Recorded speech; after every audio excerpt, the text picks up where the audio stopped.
All right, guys. Thank you guys very much for joining us today. Really appreciate it. Oh, 9:30 already, huh? It didn't seem like I got up early this morning, was up late last night.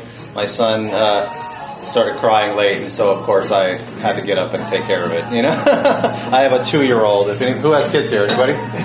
Okay, so you guys know my feeling, you know? Well, thank you guys very much for joining us. I really appreciate it. My name is Matthew Owens. I'm a California licensed CPA and a full-time investor. I've been investing full-time for about 10 years now, so I quit my CPA firm job at the peak of the market, learning my lessons the hard way about how fun economic cycles can be for everybody. So since then, we've flipped about a little over 600 houses now. Wow. And we flip about 10 houses a month right now. Hey, Rick, can you ask them to turn the music down? Okay, cool. Yeah. I was like, wait a minute. There's lots of music happening right now. So, and so anybody else need anything to drink? Cool.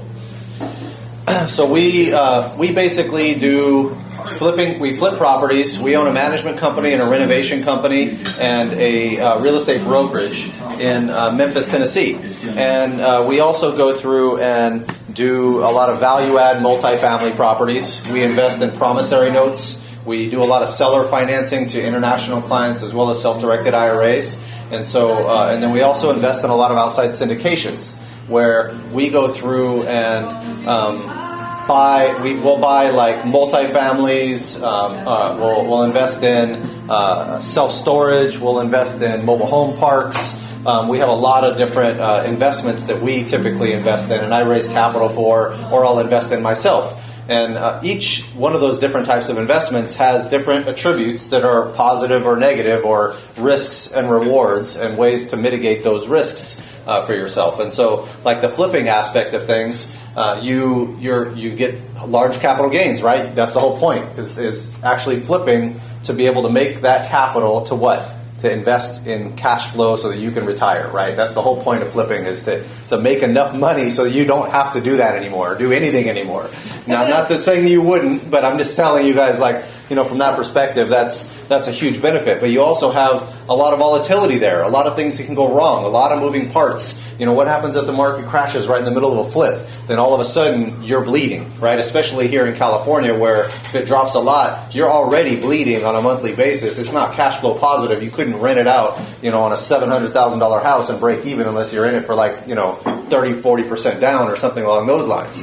And so in a lot of situations, flipping can be very difficult. And so in my opinion, it's important to not just flip, not just buy and hold, not just invest in different aspects, but do all of them combined, so that way you guys can be well-rounded and have fallback methods and other income sources, because one strategy may be more difficult to do at one time. Like you look at flipping right now in California, the margins are really thin. It's very hard to find deals right now. And so like if you're doing it, don't do it unless you're making the right margin. If you're not making the right margin, don't squeeze those numbers so that it works. So many new investors do that, and they really hurt themselves in the long run. And so I think it's really important to understand the risks there. Now, buy and hold investing can be great, but that's slow. That's not going to get you there quickly. That's going to get you there over a period of time, where you take that money and you slowly invest again, get a small piece of cash flow until you slowly cover your expenses on a monthly basis. You have the value adds on the multifamilies that we do as well, or investing in multifamilies, where you can get a bigger chunk of cash flow, or you get a lower chunk, value add those, increase rents, and now you're cash flowing really, really well. My problem is I always sell that egg, because there's a big capital gains right there. It's hard to look at, a giant profit and say, I'm going to take this smaller cash flow right now when I know I could get all this cash. So it's a matter of repositioning. So depending on your situation, you may be in a position where you're still building your equity, right?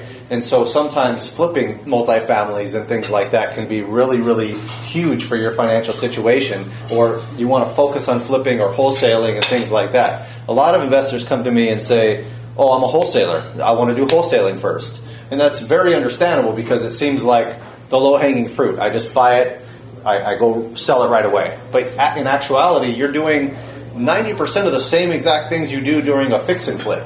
You have to know the market value. You have to know your renovation costs. You have to be able to raise the money if you don't have a buyer for it. You have to do a lot of the exact same things that you do during, that are the same risks associated with it when you're actually fixing and flipping. The difference with the fix and flip is that you have more labor time involved because you have to do that and learn how to manage the contractors piece. But if you don't know how to manage contractors and you don't know, and you haven't done that in the past, then you're going to have a hard time with your renovation estimates too, because you're not going to know what things cost. And so today, some of the things that I'm going to talk about to kind of help you guys on the flip piece, okay, which is, in my opinion, very, very important to everyone's real estate portfolio, is the flip system and constantly looking for flips as well. I'm going to talk about what makes a good deal. We're going to go over the numbers. We're going to look at projections. We're going to look at, the profit margins, how long they should take to complete, how to finance these types of things. We're going to talk about how to find a good deal in the first place, which I know everybody here, especially in California, is like, just show me how to find the damn deal. That's all I need to know. Just show me how to get that deal. And we'll go over a lot of the different strategies that I use to find these deals. How to comp out your property correctly. It's an art. It's not a science. And you can't always predict what the appraiser is going to see on your property versus what you see on your property. I'm sure everyone here sees this value up here every time, while the appraisers are going to see it down here or somewhere in between, right? And so you really want to look at yourself in the appraiser's shoes and say, what can I see as an appraiser, and how's that going to affect my deal? How to come up with your rehab estimates, how to raise capital for your deals, how to sell the property, and then also the proper tax and legal structuring associated with this, so that you guys aren't getting yourselves in trouble. Okay, and the tax and legal structuring is a very important piece of this, and we'll kind of talk about that because if you do that wrong in the long run, in the short run you'll probably be okay. In the long run, you'll get caught at the wrong situation of a lawsuit or something like that could really hurt you financially, and you want to have the proper separation there so that you're taken care of. So first thing I'm going to do is, can everybody see this okay? I mean, it's kind of small, but I'm going to actually I'm going to run some numbers for you guys and show you guys, and all these templates up here, they're available for you guys if you want. I'll be able to actually send them to you, just email me afterwards and I'll send them to you. But so the first thing I'm going to do is I'm going to go over a profitability spreadsheet here that I put together, and it's a basic spreadsheet. So on any one of these deals here, you have, and this is just a template, okay? So take it for what it is. Basically, we have the property address, the zip code. You have the square footage, the lot square footage, and you see my number here, the 1937 versus 1037. I was looking at it in this particular deal of what is it going to look like as far as square footage when if I added square footage. In this kind of a market right now, it's one of the better plays to do a value add type thing where you're adding these square footages, because that's the only way you're going to create that profit margin in a deal. Okay, so we're looking at the lot square footage, the bed and bath, the building code. You always want to put your taxes in here, things like that. We have the code, which is the lockbox code, stuff like that you put in there. Okay. All the agent information. And so if I'm looking at this here and I'm saying, okay, hey, this house is worth $850,000 is my market value. I'll get into how we value these things in a second. But if I'm looking at a value here of $850,000 and the asking price is $589,000, I don't know if that's going to work, right? That's just my preliminary numbers. This purchase price right here, the $465,000 that I have plugged in here, is your number that you plug in after you have all your other numbers. You're backing in every time to your purchase price. Okay, you don't start there, you end there. Okay, and so if I'm looking at, in this case, call it a $65,000 renovation, always put a buffer in place. Okay, $65,000, you might want to put like a 15% buffer in place, because $10,000 is nothing on a $65,000 renovation.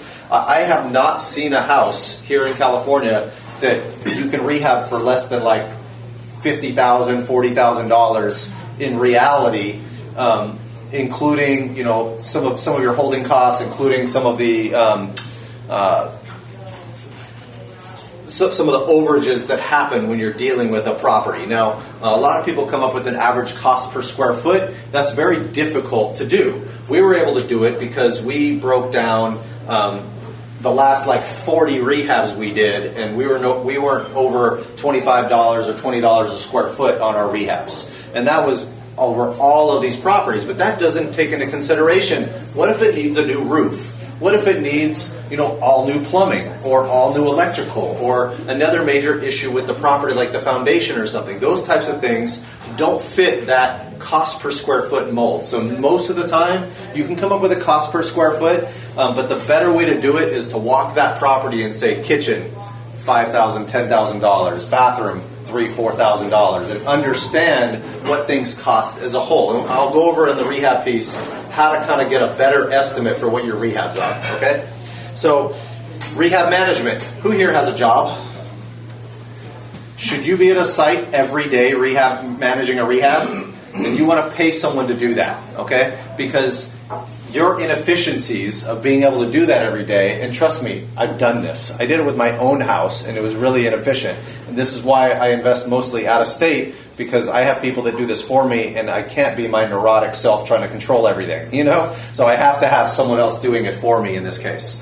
And so we have rehab management. Additional costs may come up. What about travel costs, gasoline costs, securing the property? There's a lot of little things that just come up, so you want to put something in there for those types of things, okay? Purchase costs, usually around 1% or so. You want to actually, to get these numbers down tight very well in your market, you want to go to a closing company, a escrow company, or a closing attorney if you're in an attorney market, and find out what is the typical closing costs involved for in different markets. For a $500,000 property, for a $600,000, $700,000, what does those taxes and fees look like? What is the cost that the escrow agent charges you based on your purchase price? Understand those things so that you can come up with a real tight basis for what these costs are. So these costs are just examples right now. You want to come up with your own based on doing homework on every one of these costs. Okay? So inspection, appraisal, utilities, I just threw in $3,500. You may want to back that in and say, hey, my job, I'm adding square footage, so that thing is going to take 8-9 months to finish this thing, okay, and get it sold. And so you want to say utilities at $200-$300 a month for 9 months in that case, and come up with your real number there. Go call appraisals and find out what those are. Go find out what your insurance cost is going to be during the construction, because honestly, it's a lot more than like a normal renter policy or a normal homeowner policy when you're dealing with a flip because of the construction risk associated with that. Okay. You may even need to go and get workers' compensation insurance and things like that in place. You want to look at the inspection aspect of this as well, where how much does an inspection cost? And will your inspector go through that property with you in detail to tell you, hey, look, in my report, I have to say, go get a licensed professional to look at your HVAC system or your plumbing or electric. They're never, ever, ever going to say, oh, yeah, this is okay. This system is okay. Unless it's brand spanking new and they're not taking any liability on associated with it. Every single time you're going to see, oh yeah, this one's only X amount of years old, and but at the same time, go get a licensed professional, go take a look at it, right? Because they don't want to take that liability on. So you want an inspector that is going to be able to go through that, a full inspection report with you every time, that can actually tell you, okay, in reality, hey, how old is this really? How much do you think this might cost me? Like, what's your true thoughts about this specific system? Where are the major problems with the plumbing? Or is it all of the plumbing? Or is it just, under the baths or something like that, where it's a lot less money to actually deal with, okay? So if I'm looking at this here, I'm looking at about $553,000 as a total cost, okay? So that's all of this plus my $465, okay? Seller closing costs, I'm going to sell it about 1.5%. Now keep in mind, I always buffer this a little bit more than what I think it's going to be, because you might have some seller concessions, you might have some closing costs you have to pay or something like that for the seller, or some repairs or something like that involved. Okay? Commissions, just put it at 6%. You might be able to get 4.5% or 5% or something like that. Don't assume that, especially if one of your buyers or one of the people that's bringing you the deal is a realtor. You want to be able to give them the sale on the back end too at full commissions. So that's their benefit for bringing you that money. You don't want to cut their commissions on the back end when they just brought you a deal and they're trying to make money off of this. That's why they're bringing you the deal. You don't want to cut that income short. You want to get them paid every time. If you can't get that realtor paid that's going to make you money, then don't do the deal in the first place, because it's really, really important. So unless you tell them up front, hey, look, this one doesn't work. Every realtor that brings me a deal, I will literally break down the math of the deal to them, whether it works or not, and show them, hey, look, this doesn't work because of this. If it was a situation where it would work if they got, a 4.5% commission, I would show them that and say, look, if the deal doesn't work, if the deal works, if I could buy this, I have to pay you this because the margins don't work. But if I'm better on my margins, I'll make sure you get paid. That type of thing. So, and then you have, your financing costs. You've got, length of loan, 5 months in this case.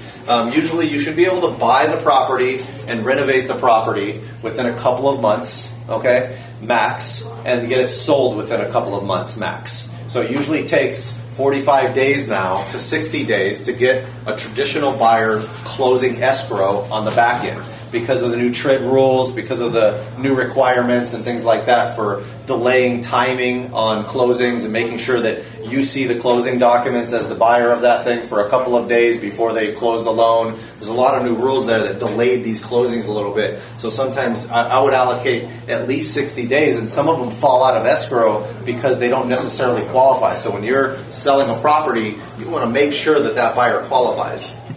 And so, you can get cheaper rates now. This is it. I put it at 12 and 2, 12% and 2 points. Okay, a lot of hard money lenders now, you're seeing them at 10 and 2, you're seeing them at 8 and 2 or 8.5 and 2, because the margins got squeezed. Okay, and so in this case, I always put it at 12 and 2 to be conservative at first. If the numbers don't work, I might cut it down a little bit to what I know is realistic, what I can get on my financing. Okay, so net profit on this one, if I'm selling it for $850 is $194,000. Obviously, that's not a real deal, okay, unless you're going to homeowners correctly.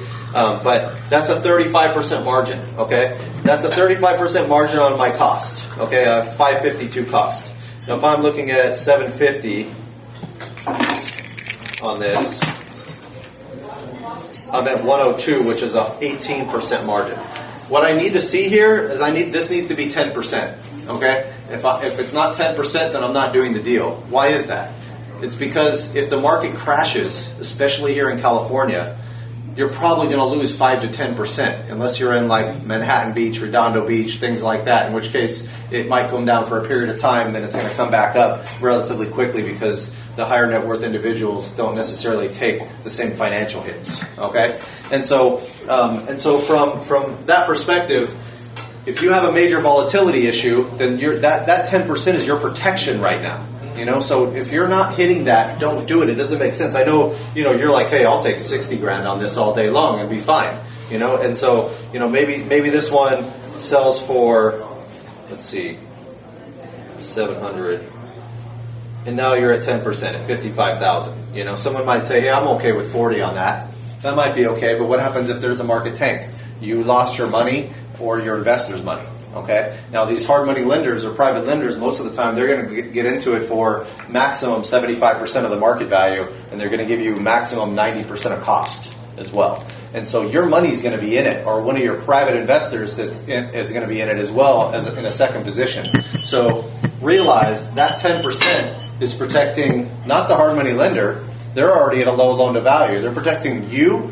And it's protecting your private investors, which is the most important thing. Remember, these hard money lenders are professionals. They know what they're doing. They can lose their money. If you're borrowing it on the back end as from private investors, you're dealing with people's lives. They've actually traded their life for that money. So time of their life. So if you lose that money, you're losing a piece of their life. You're losing time, their time. And so respect that money at all costs. Like if you're going to lose money on a deal, try to, any way possible, take it out of your pocket to get your investors their money back. Okay? If you do that and abide by that, you will absolutely be successful in the long run. Okay? If you are the person that's going to say, hey, market crashed, I'm done, I don't care anymore, I'm out, then and lose that investor's money, you just lost them and any referral they'll ever give you down the road. And I'm telling you right now, after doing this for 10 years, the referrals are everything. I started out not knowing how to raise $30,000. I don't even know anybody with 30 grand. You know, and other than like my mom and things like that, I'm like, I'm not borrowing with my mom. She's crazy. You know? Yes, Mom, you're crazy. So, so she's in Palm Springs right now. So I know she's driving, so she's not listening to this. But anyways, but you know what I mean. So like, the people you're borrowing from in the beginning are friends and family and people that trust you, that know that you're not going to do them dirty. And so, like, even if the everything tanks and goes wrong, you want to make sure you find a way to bring that back, because you know how to make that money back by doing more flips and doing more deals. So if you take the hit now, I can guarantee you'll make that money back later on, because you probably won't do a deal like you did losing money again. Trust me. I've done it and I've lost money and I've taken that hit. So always make sure you're hitting that 10% margin on cost. And if anybody wants this spreadsheet, I'll definitely get that to you guys so that that's all taken care of, and you guys can have that and utilize it. I also put a thing on here just for comparable sales. It's like an analysis tool that I use that goes over the sale date, the bed and bath, the lot square footage, you know, all the square footage estimates, what I think the properties look like. I even put like on the side here, like, hey, rehabs, not rehab but clean, higher end neighborhood, you know, and you're taking notes in comparison to your comps. So you're always looking at those individual properties and saying, how do I come up with the best estimate in comparison to my property? Because those other the appraisers will use that and make adjustments to your property there. Okay? And then we have like a rehab estimate where we break it down here as well, which I'll get into a more detailed one that we use. I don't usually use this sheet, but you can use this if you want to. Okay? Okay, let's see. So let's talk a little bit about the rehab piece. So I think it's really important to first, you want to do an initial walkthrough of your property, okay?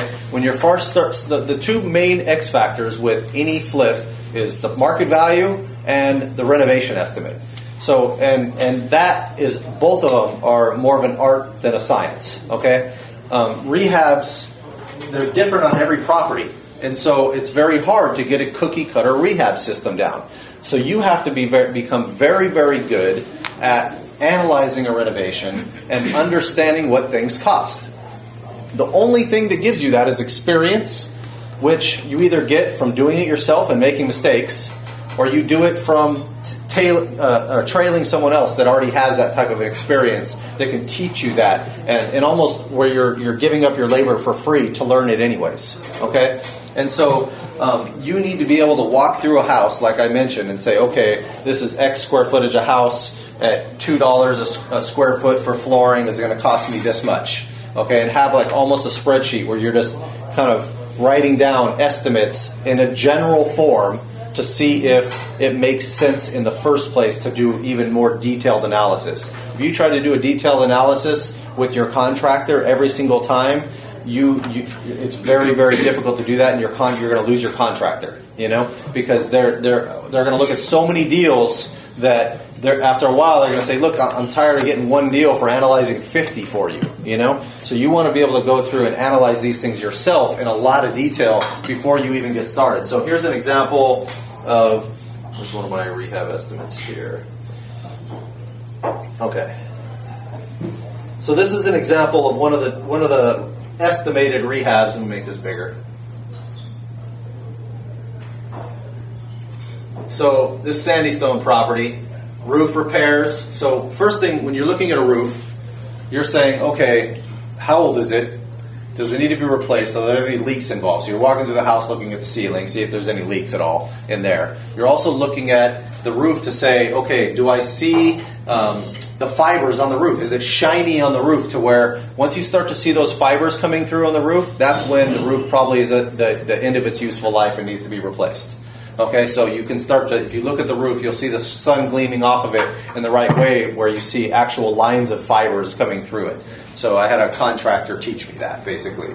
And so that piece is, I think, really important to understand when you're analyzing this. So, you know, siding, $750, windows, $1,000. So like in this case on the windows usually cost about $250. Yeah. Is that looking at the roof from the bottom, like, or is that that's standing back? That's standing back and looking up like this, and looking up at the roof like that, basically. You're talking about the black paper stuff that's underneath. No, I'm talking about the actual shingles that they have. They have actual fibers in those shingles, and over.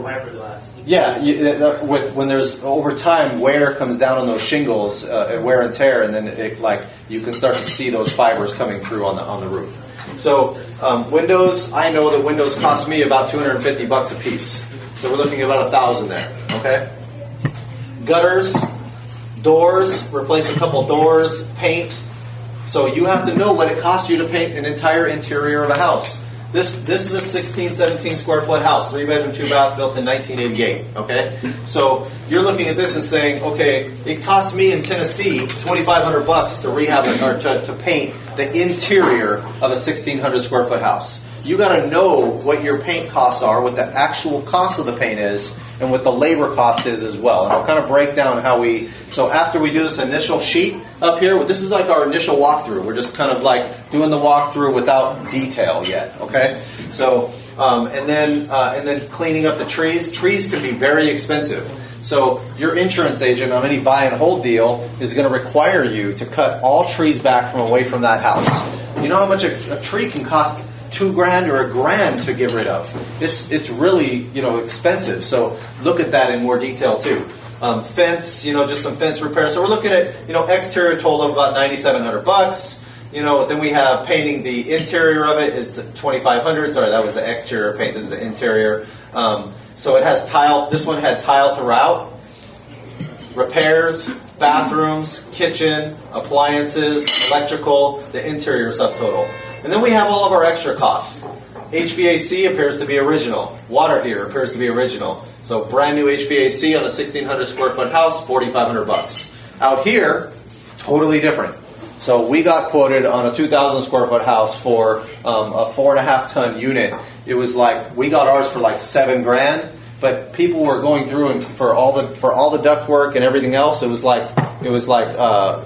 I'm sorry. For all of mine, it was like $7,500, including ductwork, including the new unit, and the furnace, which was a screaming deal. Normally, they're going to be trying to charge you like $15,000 for that type of stuff if you don't know what you're doing. So if you know your numbers, then make sure you understand. Like, hey, a furnace costs X. An HVAC system costs this. New ductwork costs this. And get pricing from multiple people, and get pricing from other contractors and other flippers that have done this multiple times in the past.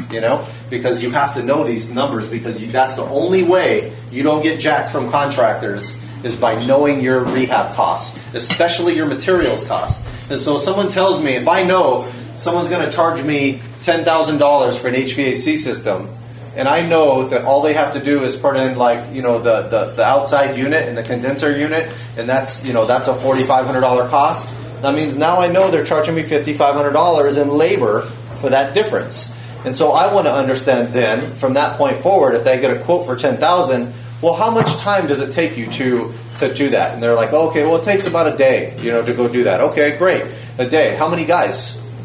2 guys. Is that an 8-hour day or a 10-hour day or a 6-hour day? Oh, 6 hours.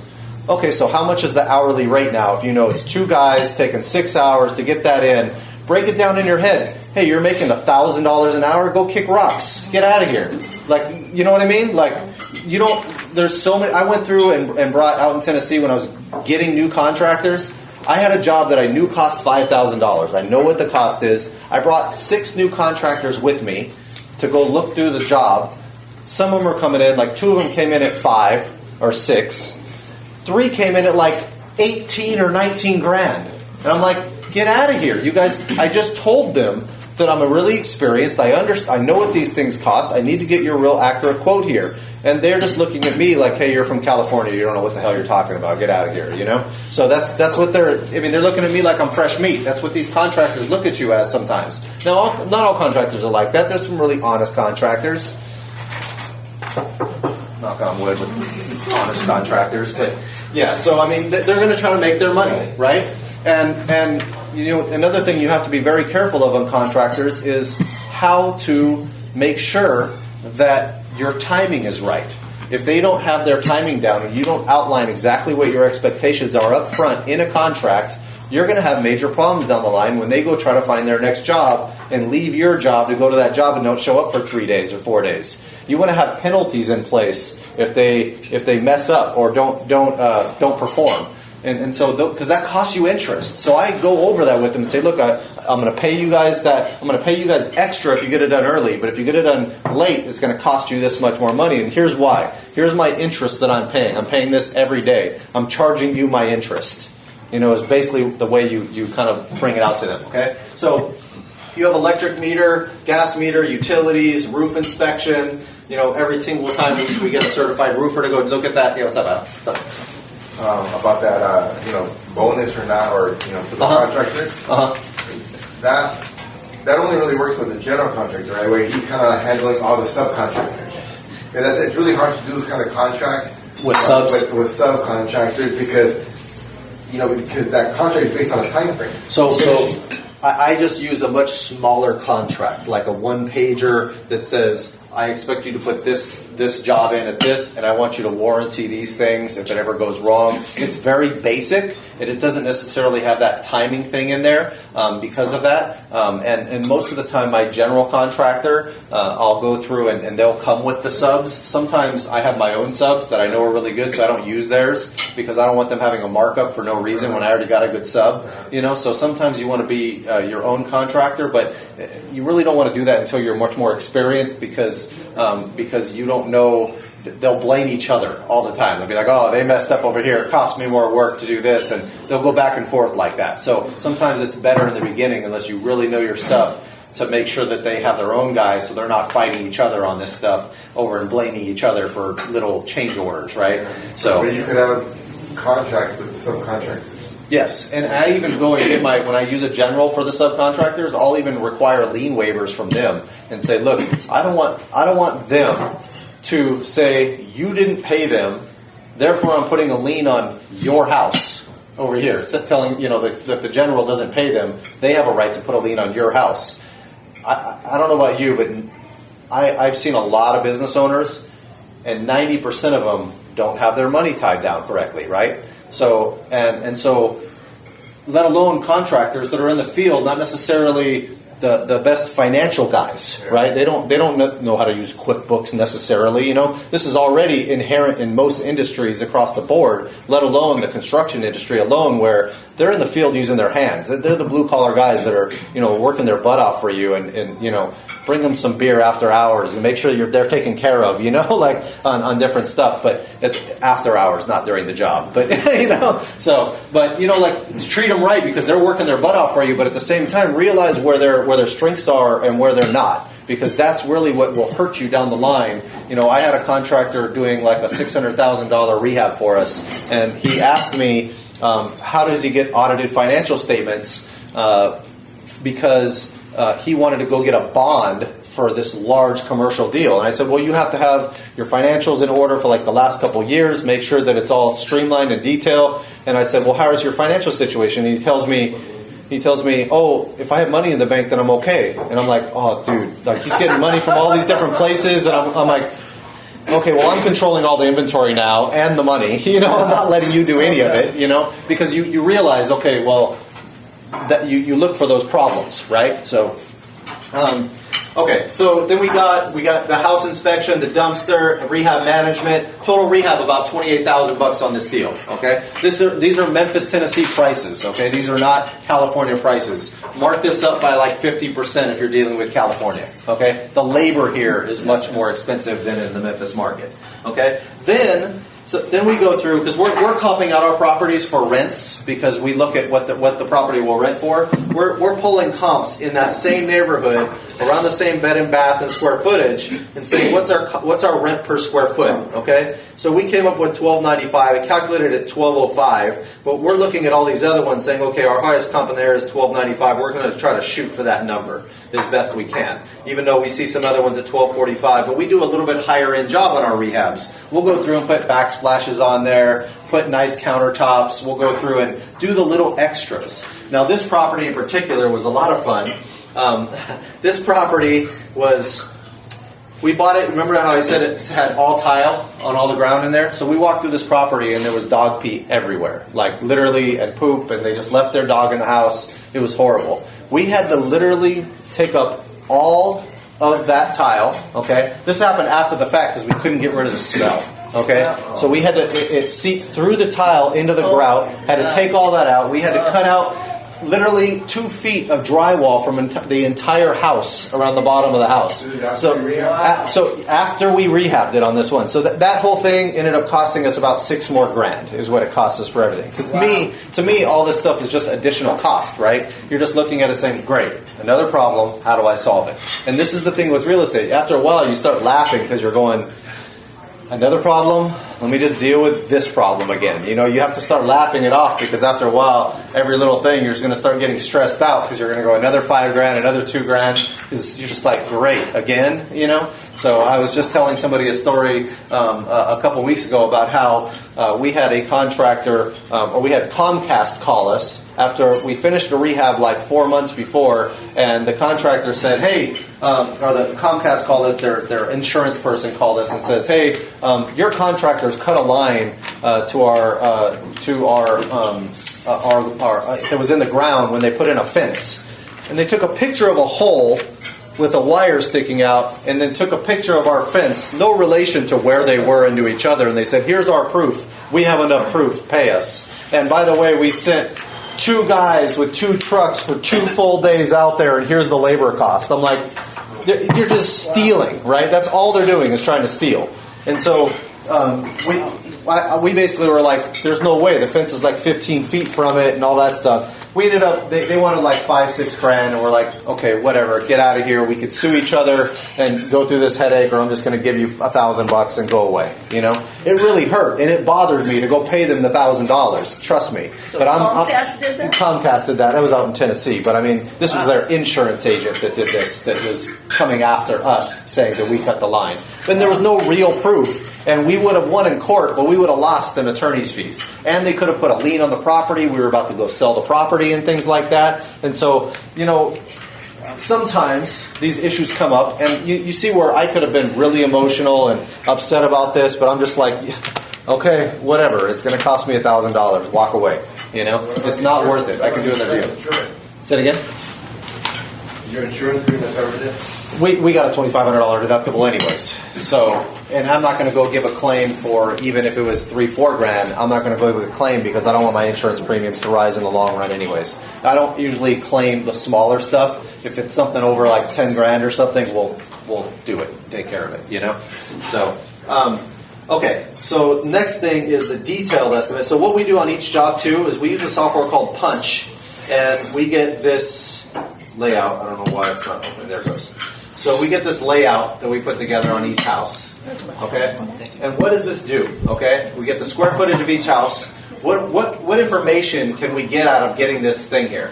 We know how much square footage each room is for the flooring, for the paint, how many doors and windows every single room has. You guys draw this up? There's a software called Punch that we use. We first get all the measurements, and then we put it in the software. Yeah. So it's not an app. It's not a comfort app where you point at the corner.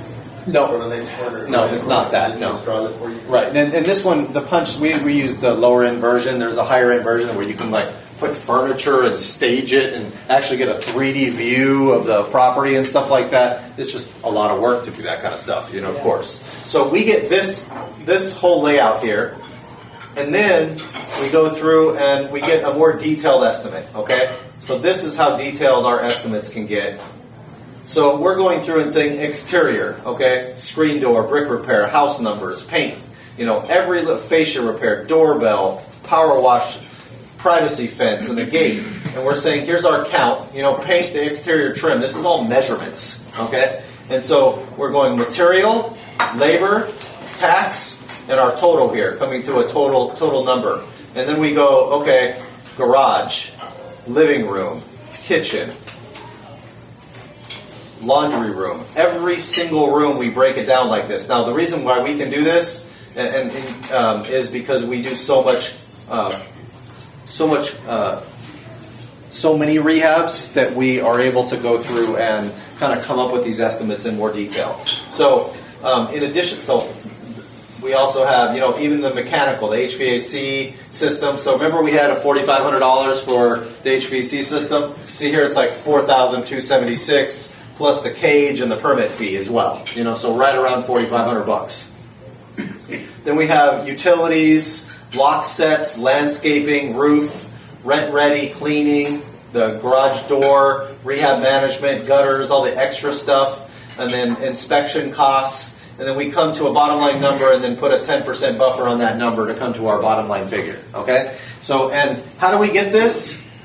These numbers here, all the labor and materials estimates. So materials, we have it through SKU numbers right from the Lowe's website, where it flows right into this. We have a link to the Lowe's thing where it pulls the actual cost of the material, and then we multiply it by the count to get to our materials numbers. So pull it from Lowe's to Brunch? No, this is an Excel sheet. So we have a materials Excel sheet which has every piece of material we ever use on a property. Okay. And then it has a SKU number that flows through right to our bid for any particular property based on that SKU number into our materials list.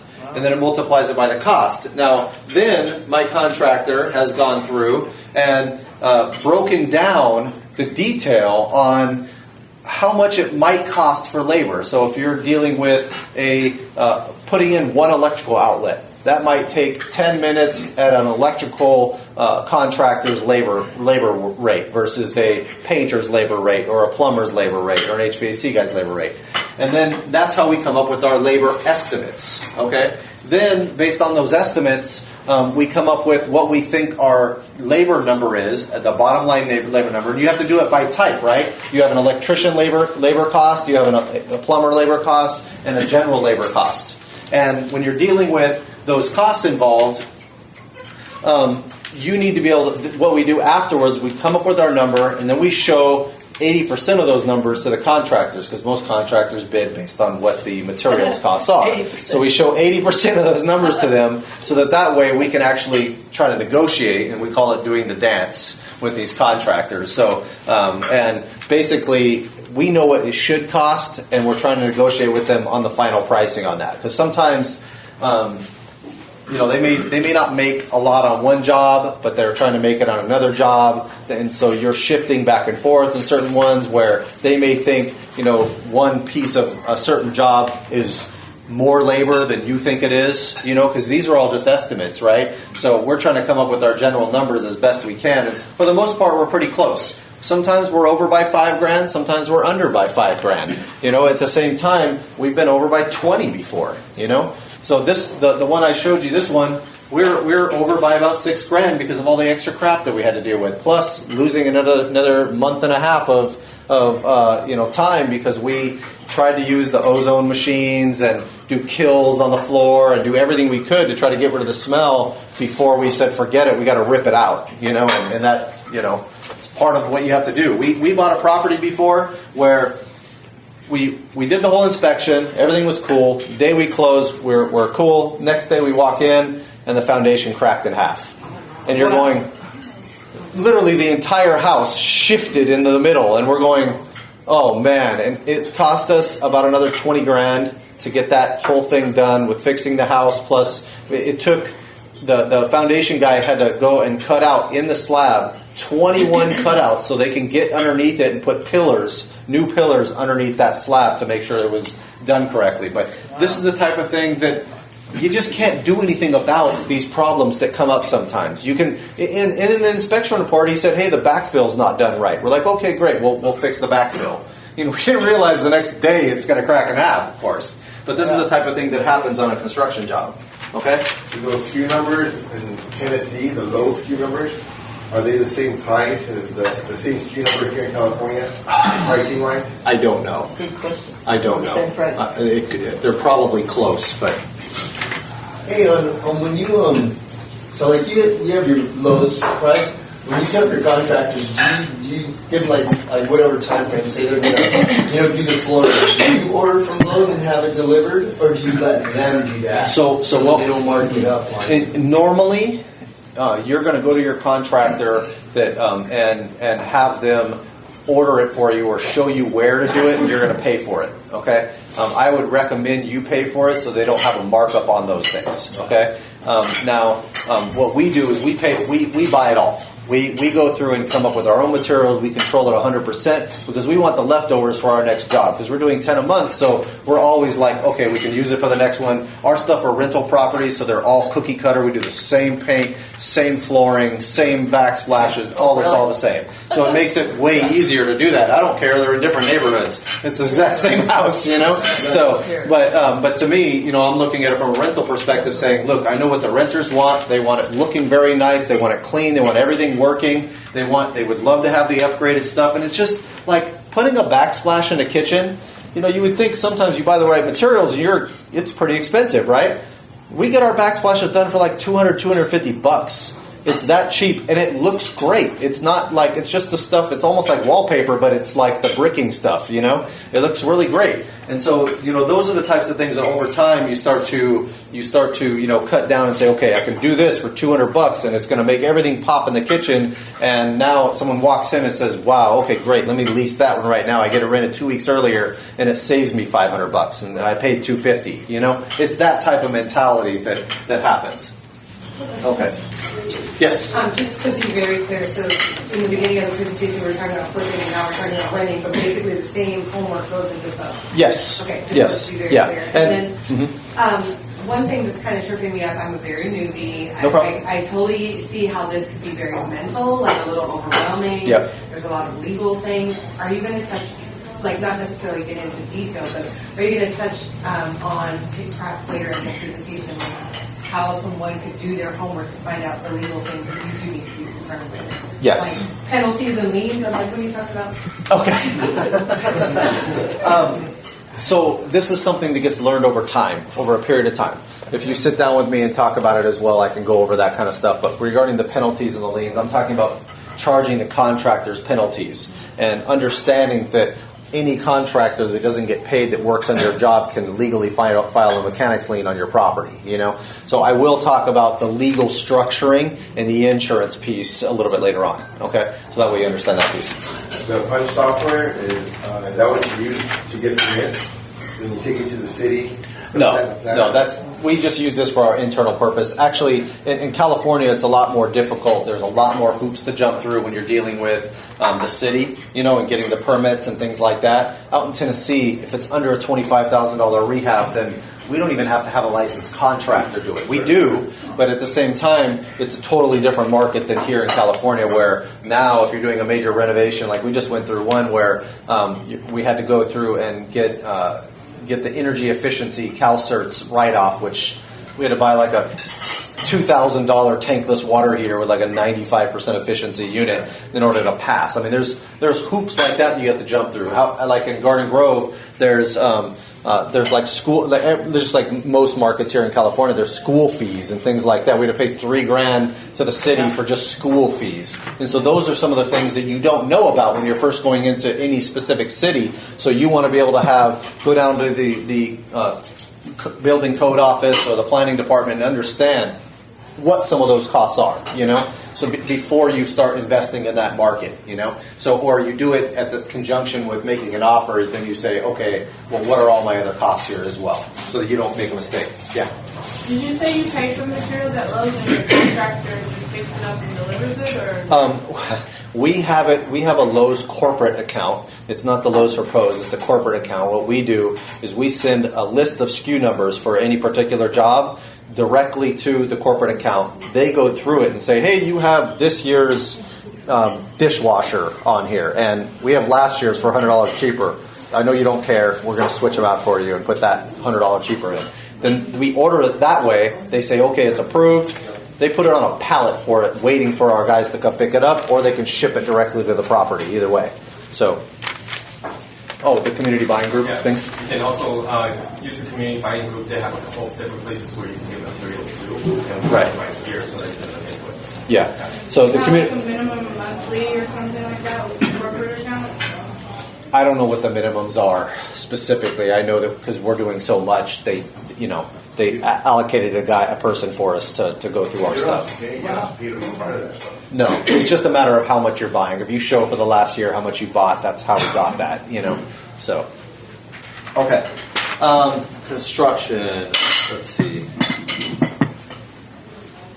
On the construction side as well, making sure that you have that right insurance in place is important. Not just the general liability insurance that you would normally get on a property. Now remember, when it's vacant, your general liability insurance is going to be much higher than when under construction than when you're living in it or there's a homeowner in it. So make sure you buffer those costs a little bit. Now you also want to make sure your contractor has workers' compensation insurance and a general liability policy as well. So when you're looking at your contractor, make sure they have that insurance, make sure it's active, make sure their license is active as well, because sometimes they're like, oh yeah, I'm licensed. Okay, well show me the license. Show me that it's valid right now. So, and sometimes it's hard when you're like, hey, you're trying to be friends with the contractor, and you're like, hey, thanks for telling me that you're licensed, but show me proof. It's like, hey, jerk. You know what I mean? Yeah. So it's like, look, I just got to make sure. So it's a matter of that communication, just telling them, hey, I just have to make sure that, this is taken care of. I have all my paperwork. I'm sorry. I'm not trying to be over intrusive. That communication with that contractor is extremely important up front to set that expectation by saying, okay, I expect you to be at my job every day. If you're waiting on a permit, it's okay for you not to be there, but that's the only time that you're not there. Is I want you working the entire time the job is in. I want it done in X amount of time. Okay? All right. Let's talk about the fun stuff. Okay? Finding the deal. Who here has found a property on the MLS in the last 2 years? Okay, got one here. I'm amazed. I'm honestly amazed. How did you find the deal? You found it? One, another realtor. Okay. So, in my opinion, that wouldn't necessarily be the MLS. What I'm talking about is, and the MLS used to be a great place to find deals when there was a lot of deals out there, when there's a lot of REOs, things like that. Now, you better make that offer within the hour it comes out, without even necessarily seeing the property, before you can go trying to get that deal on the MLS. I mean, you're going through and analyzing. I know people that have made 200 offers in a month and didn't get a single deal. And it's because once it's on the market, most realtors are going to say, oh yeah, we're accepting offers until this date. Then we're going to go and accept an offer because it gives everybody the amount of time. They get in bidding wars, things like that, right? You can also find some on the MLS that are really old listings. So usually when they're old listings, the price is too high and the owner won't budge, right?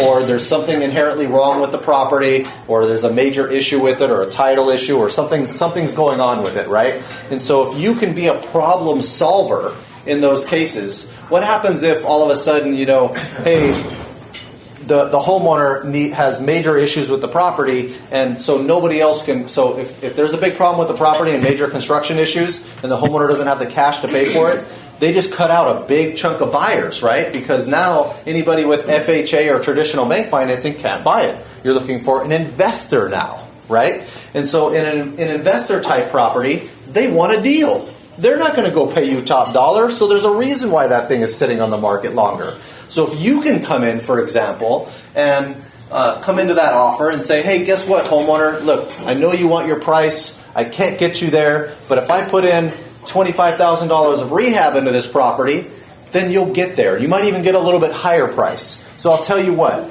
I'll put in the $25,000 of rehab. Once I get my money back, you give me 50% more on my money. I make another $10,000 or $12,500 on top of that. You can take the rest. Or we set a bottom line price, and after the rehab, anything above that, we split 50-50 after I get my money back. Okay? So you're doing the rehab without putting no money into the purchase. Into the purchase, right. You don't have financing costs. You cut that out, right? So there's... Right. Now, there might be some relocation costs during construction or something like that to throw in there. But a lot of these homeowners, that's a problem that now you can solve if you have that capital to do that. I know people that do this. They'll go through and basically target people that have been on the market for a while or houses that need construction, and they'll go door knocking on houses that need construction saying, hey, do you want to sell your house? I can put up the money to fix it for you.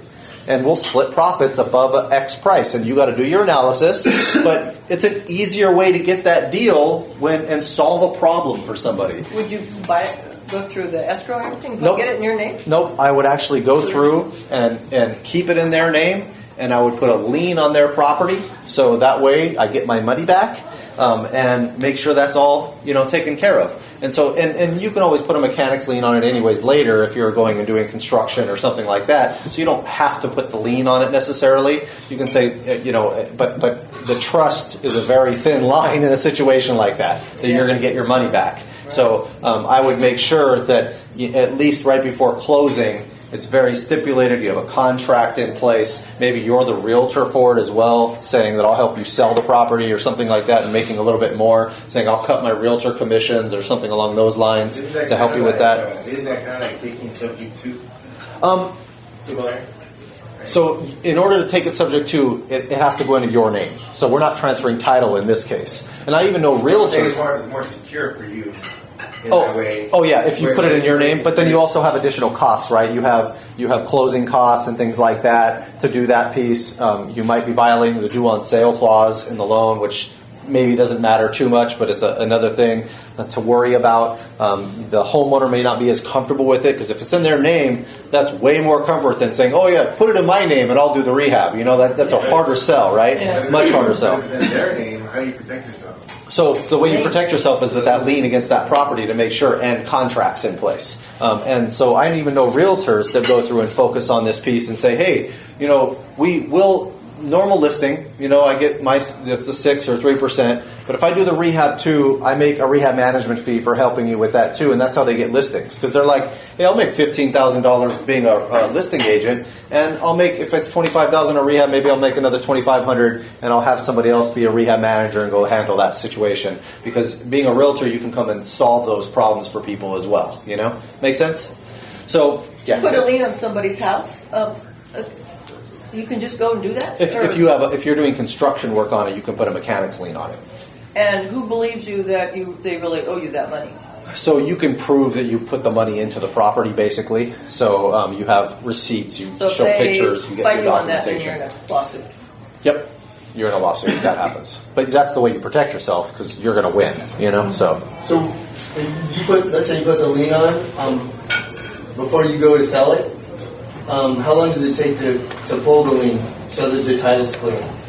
So any lien can be released with a lien release, with one-page form that's a lien release that basically says, I've gotten paid back, or you're getting paid out of closing. You send the lien release to the closing agent, so you get paid at closing, right out of closing. So you don't even have to worry. Nope, you just get paid right out of closing. Somebody does a title search and they're like, well, there's a lien on this, so I don't want to. Correct. Yeah. Correct. Another way to do it is, some people, say you find a house, for example, on the MLS that's a small house on a big lot, but they're underwater and they can't. Their mortgage is too high. But you know that, hey, you know what? I can pay that price as long as I don't have to pay financing costs, because maybe it cuts out $30,000 of costs because you have a much smaller 4.5% rate instead of 10 to 12% rate over here, by going through and taking a property over subject to and saying, look, I'll make sure I'm going to add square footage to this house and increase the value, but the only way I can do that and pay you your price and get you paid off is by going through and saying, okay, I'm going to take over your property, then add the square footage and use your cheap debt to actually go do that, and then be able to go flip it in that manner. So then you're not having to go come up with all the money for that. It's a lot less money into the deal, but you're just adding your square footage.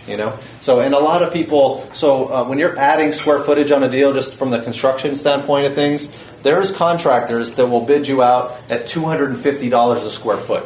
Okay, but there's also contractors that will bid you out at $125 a square foot. In Tennessee, I can probably get things down to $65 to $75 a square foot. And I know a lot of people that can do that out in those markets. But when you're dealing with out here in California, I haven't seen anybody that will actually get the job done for less than like $125 a square. Okay, my contractor bid me at $85 a square for my job, but cut out a bunch of some of the materials and things like that. It ended up costing me about $125 a square. So does that make sense? Could you explain subject to? I can't remember what that means. So that means taking over the property subject to their existing loan, leaving the existing loan in place. It's called So they don't have a due on clause sale then? there is a due on sale clause. So what the due on sale clause states is that the lender, if they're not notified of a sale, they have the right, not the obligation, to call the loan due. Okay? Now, no lender, if they're underwater, wants to call the loan due. They're just lost their money, right? And so, and it's going to take months if that was going to happen anyways, and by then your rehab was done, it's sold, they're paid off, in the first place. And so I know a lot of people that have done this over and over again and have taken the risk associated with it and not worried about it because they're still getting paid every month. Now, So nothing to do with the wrap. So a wraparound mortgage is me buying. Say I buy a property from you that's worth $500, and you have a $250,000 loan on it. I buy it from you for $400. Okay, and I keep your existing loan in place, and I put the rest of the money down as cash. Okay, and I pay you the difference, and you leave your loan in place. Then I go resell that property for $500,000 with your loan in place, but also do seller financing to that new person. And where what's happening is I'm wrapping my seller finance loan around your original loan. Okay? And when you do that, you have a bunch of disclosures and things like that you have to do to that new buyer, saying if they call the loan due, they could call the whole loan and things like that. But that's kind of the intricacies of that piece. Okay. Question? Yeah. Just because I'm not sure if you're using hypothetical numbers or kind of like a real number, but like that sounds amazing. You could just get in with 25 and get out with 25 and then some. Is that realistic in a market even like a Tennessee? That I just bought a house from somebody that bought a house in like 2012 for $65,000 with $2,000 down so that they could pay for their closing costs. Okay, I got it on seller financing at 5% for 10 years with a balloon at the end of 10 years. Okay, they happen to own this one for cash in this case. Then I immediately went and I got the money from them. They gave me the seller finance loan. I immediately put about $5,000 into it because I got an inspection. That was what was needed to make sure that thing was up and running. And I resold it for $90,000 with $10,000 down. Okay, so I got $10,000. I got all my closing costs, my $5,000 in rehab, and my down payment back. And I just made a spread. Now they owe me $80,000. I owe $63,000. And I'm making a spread, and I gave them the same 5% rate for 10 years as well. So they have a balloon at the end of that period. So I'm making a spread now. So that's a very reasonable, great way to do it. And in that case, it's a seller finance loan, so there's no due on sale clause specifically inside that loan. Okay? Okay. Let's talk about who's done driving for dollars or door knocking. Okay. Any success? Still working. Okay. Still mailing out, knocking on doors. Okay. It's not fun, and you get a lot of rejections, of course, but that's what will build your confidence substantially. It's like every single time you get a no, you can go through and now be one step closer to the yes. It's like you got to go through hundreds of no's to get that one. Talking around here or anywhere. So you're talking about dealing directly with a homeowner with no competition there in most cases, right? Unless they're going to go to a realtor and try to list it. But if you're a realtor too, you may have that option. So a lot of times when you're marketing for deals and things like that, to have a real estate agent on your team or be a realtor yourself, I'd rather have one on my team than be a realtor myself, because when you're a realtor, you have tons of disclosures and things like that you have to do. You have to be able to show them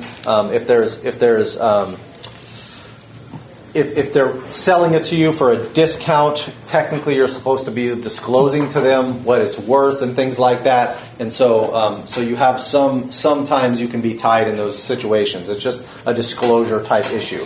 But if you're not a realtor, you can come in and negotiate with them all you want, and then as your final backup, you're getting no.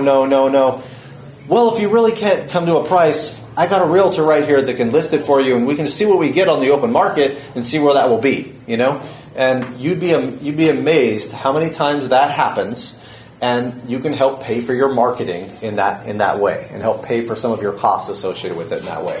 So that could be key. Keep doing that. It's all about relationships and talking with homeowners after homeowner after homeowner and developing a rapport. It's not even necessarily price at first. It's developing the rapport. So we've bought properties from somebody that over the phone they're like, no, 80 is our price. I cannot do any better than that. That's it. Okay, well, let me go take a look at the property, and we'll take a look at it, and they come down to 60. And we're like, okay, and this is a Tennessee house, of course, so it's worth like 150 after rehab. So, but like, so in those instances, sitting down and having that rapport with somebody and getting them to like you and showing them, hey, this is my numbers. Here's the comps. Here's how much I see as a rehab. You may disagree, but this is what our cost is. Showing them and being cool with them and trying to just talk with them about it and showing them, hey, look, I'm really just trying to make my 10%. That's all I need to make. But in order to do that, this is the numbers. And I've showed people spreadsheets before and just said, look, this is the numbers here. So that is key. Bandit signs could be good, but in some cities they're illegal. So be very careful. You don't want, people from the city calling your phone numbers on there and saying, yeah, I'll meet with you. Be careful with that stuff. Do you have people driving for dollars for you in Tennessee? We have what's called affiliates. Okay, so we have realtors that bring us. So in the beginning, I did no direct mail. I did no pay-by-click marketing. I'm saving that for a second. We did nothing but we bought from wholesalers. We got pocket listings from realtors. They would bring us the deals all the time because they know we would close on them all the time. And it was a lot easier with those relationships, and it was really actually cool because we developed a system buying without actually necessarily going out and spending a ton of money on marketing.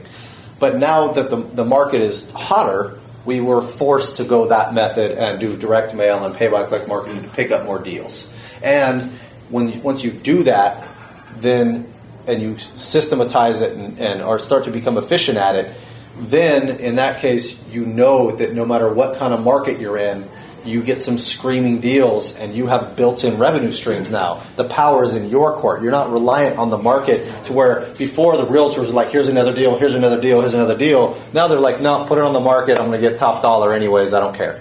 Why am I going to go have my client sell to you for cheaper? So, but it changes based on the market. Those realtors will be coming screaming back to us at the after the market tanks again, and they're going to be like, I can't sell anything anymore. We really didn't learn how to sell. We just threw it on the market and it went great. Like 3/4 of realtors or more don't know how to market correctly, right? Nobody teaches you that. You have to learn that yourself, just like in any business. So, that's the type of thing you want to realize is the marketing strategies change based on the market. Like when the market crashed last time, there was tons of REOs everywhere. And now they're none. They're just like, I think we bought like one in the last year maybe, that way. And that was like more of a short sale type situation. So, these are the types of things that you want to look at and be able to understand about your market in particular as well. What's working in your market? Now, let me get into the direct mail piece and the pay-by-click piece first. Okay, so we send a substantial amount of mailers on a monthly basis. We also do pay-by-click marketing online How many mailers a month? It's like, right now, I think it's like 10,000 or something like that a month. And it's not, but it's actually not that much comparatively to some of the other guys that I know that are doing 30 to 50,000 mailers a month doing this. I've been doing this for about a year now, and I'm Snail mail, you're talking.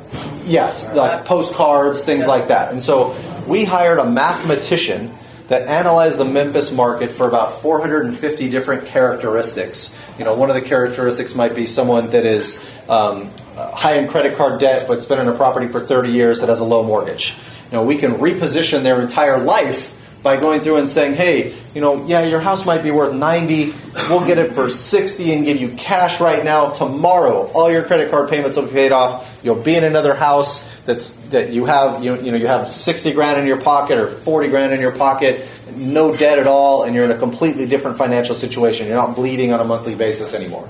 Those are the types of things you're looking at the pain points when you're talking with different people. And so we hire this mathematician and just to get our data. Okay, we spend about 14 grand a year on this data. Okay, now at the same time, you can go to ListSource and find data as well. And there's other data sites out there too that you can find this data. Now you have to know what kind of data you're looking for. Are you looking, what are the parameters you're looking for? Are you looking for someone that's been in a house for a long time or someone that just bought it? Usually we cut those ones out, that someone that just bought it in the last 5 years, because your chances of them reselling 5 years or less before they, right after they bought it is much less than someone's been in a property for a long time. So So we go through and do direct mail to that data source. And then we spend about $5,000 a month on pay-by-click marketing as well, which is basically we have a squeeze page set up that basically says, hey, homeowner, if you want to, someone types in "sell my house fast Memphis," then or a bunch of other long tail keywords, then our ad comes up. They put their information in. It goes right into our database, and our guys are calling them back. We have a virtual assistant in the Philippines that answers the phones for us right now, which is part of our inefficiencies because he very, very honest, very nice guy. Love the guy. Has an accent. What makes it a little bit harder to deal with when you're dealing with people in Memphis that already have another accent too. On top of that, I mean, I don't know how many times I've heard the word "burr" instead of "beer," but that's how it goes out there. You're in the South, So, but it's pretty funny, So I mean, but it's actually another language sometimes, It's kind of funny, but and so from him, his biggest challenge being overseas is that he doesn't understand necessarily U.S. culture. He's coming from the Philippines. He speaks English fine, and I can completely understand him. He does have a little bit of that accent, but at the same time, which might put some people off or maybe not be good for sales, specifically. But so we're actually readjusting our system right now, where now we have somebody on the ground that's going to be going to appointments constantly and not having our guy in the Philippines even talk about pricing, other than to get an idea for what their idea was of what that price might be in their head right then. And then sending our guy to negotiate on the ground in front of them, do the rehab estimates, come with our low comps already ready and printed out and things like that. All of those types of things to be able to try to get that deal. Okay? So what happens is we have Why not use Pat Live instead of the VA? So Pat Live is very similar to the VA, except I was in a mastermind with a lot of other guys that do this consistently, guys and girls that do this as a full-time position, where some of these people are flipping 300 houses a year, and it's crazy.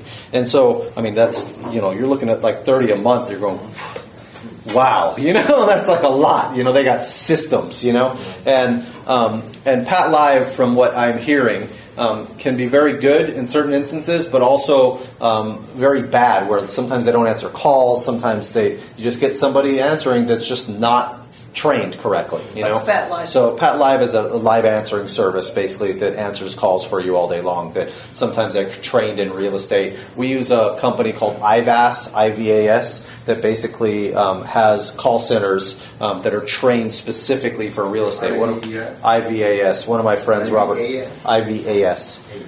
One of my friends, Robert Nickel, owns the company, and basically he trains them on the phones all the time. And there's pros and cons to doing it. And now there's another sales guy named John Martinez that is actually working with them to train those VAs. He's a master seller, and he's training these VAs on how to do it correctly. Now, I personally think that it's probably much more efficient to be able to have someone in the U.S. with the U.S. culture, to be able to talk to people that can develop a really good rapport and kind of get to know someone because they know U.S. culture. But Pat Live can give you analytics. They can, correct. Separate different phone numbers. Yeah, and we have all that too as well. See which phone number they're giving that right. Marketing is. So we use a system called CallRail and Nextiva. Nextiva gives us the phone numbers, multiple phone numbers. CallRail gives us the numbers as well, but also separates them into categories, and we can extrapolate data from those. What's your like Nextiva? Nextiva. I'm getting that messed up with stevia for some reason. I don't know. Say it again. Nextiva gives you the phone. They give you the ability to call out from international sources. CallRail gives you the numbers specifically that you can tag to different marketing platforms and be able to track it correctly that way. And then what does Nextiva do? So Nextiva just gives you the number internationally. It gives you the connection basically internationally to like one number, and then you call out from all these different numbers. And that's go out, like out of the country. Yes, correct. So like in this case, when we're doing direct mail, this is what, let's see. So where'd it go?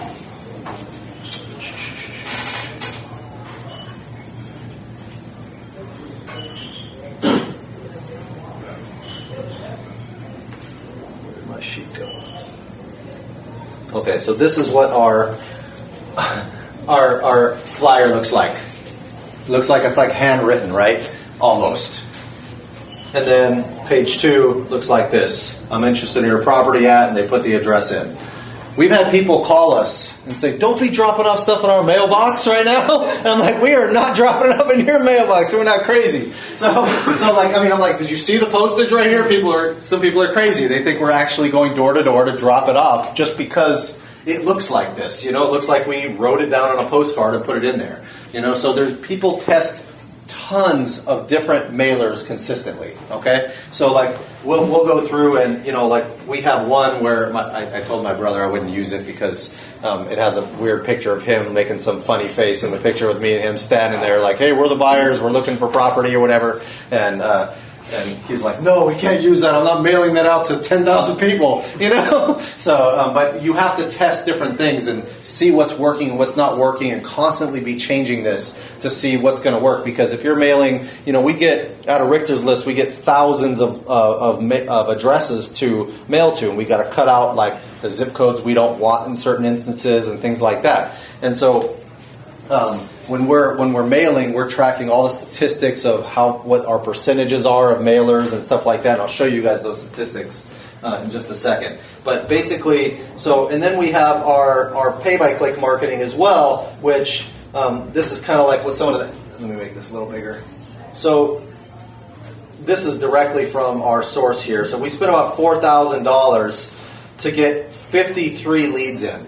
Okay, which doesn't sound like a lot, right? 53 leads. But if we get one close for every 25 leads, then we're not doing too bad. It costs about $2,000 a property to find a property, right?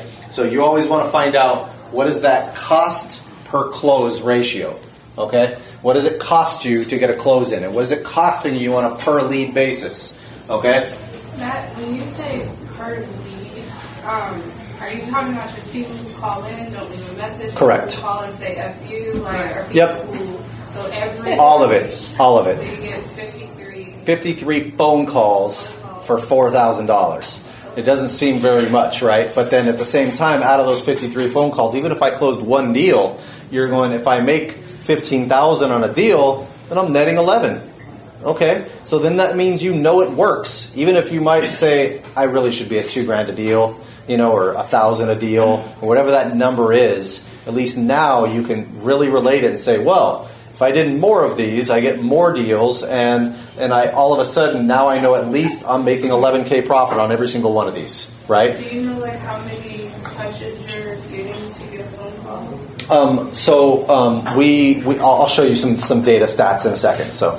Okay, and then the ratio of the numbers that you're showing us, would that also apply to someone like me who doesn't have the money to send out 10,000 mailers right now, and I'm literally just getting in my car, driving, writing down houses that I don't think other people are looking at? So I have a much smaller list. So yes, track everything. If you're not tracking, then you're not being efficient. You're not knowing if it's working. Okay? So here's the thing. On every house that you pull, you want to say, I'm writing down the address. Okay? Out of every house that am I getting, if I write down 100 of these things, did I get any? Did I get one? What is my percentage? And the only way you know that is over time of tracking. That's why I say start right away in the beginning. And so, when you're doing that tracking, the data is everything to understand what's working. Because if it's not working, why do it? And you need to be tracking how much time it's taking you, because that's labor cost, right? So if you had to hire someone else to do that, how much at $15 an hour or whatever, just to drive properties, how much is that going to cost you? And so you're looking at that piece as your general cost, not the cost of mailers, okay? Because it still costs labor. Look at it always as, even if you're doing it, you're still trading your time for money. So you want to always be in the mentality of saying, I want someone else to do this for me, so I'm not trading my time for money, Okay, so for instance, the very first mailers that I sent out, I only sent out like 35, right, from driving. And 3 people called me. Awesome. But they weren't, it's just like, whatever. I didn't close anything, but 3 people called me and paid. Okay. So out of those, you keep them and you follow up with them.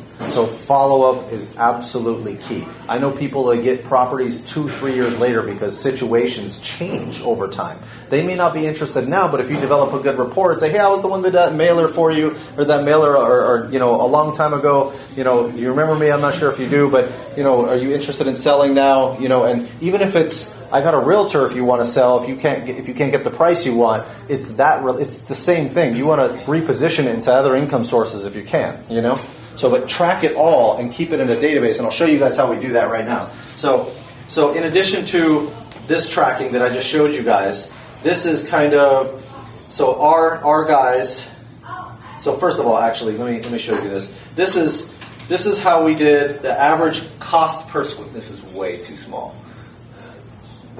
So this is how we did the average cost per square foot. We took all these property addresses that we did rehabs for, put the square footage, the bed, bath, if it was a major rehab, medium rehab, or light rehab, based on cost.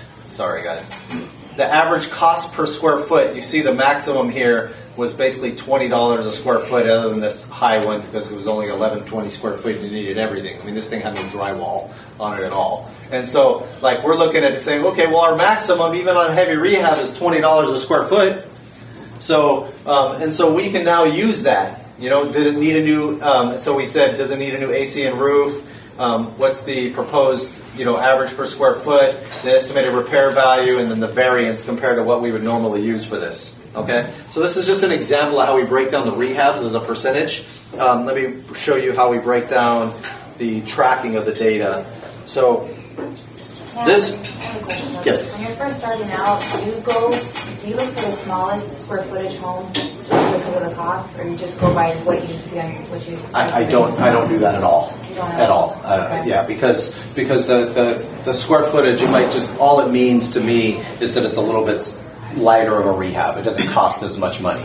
And actually the smaller ones can be a little better just because if you have a larger lot and you can add square footage to it and get that value. But a lot of times adding the square footage doesn't necessarily increase your value enough. So if your cost of construction is $125 a square and it really costs you $150 a square with financing and all that kind of stuff, then you need, in a lot of areas are selling for $350 a square. It may be worth it in that case to do that. But if they're selling for top dollar, you still have to get a deal for that to work correctly.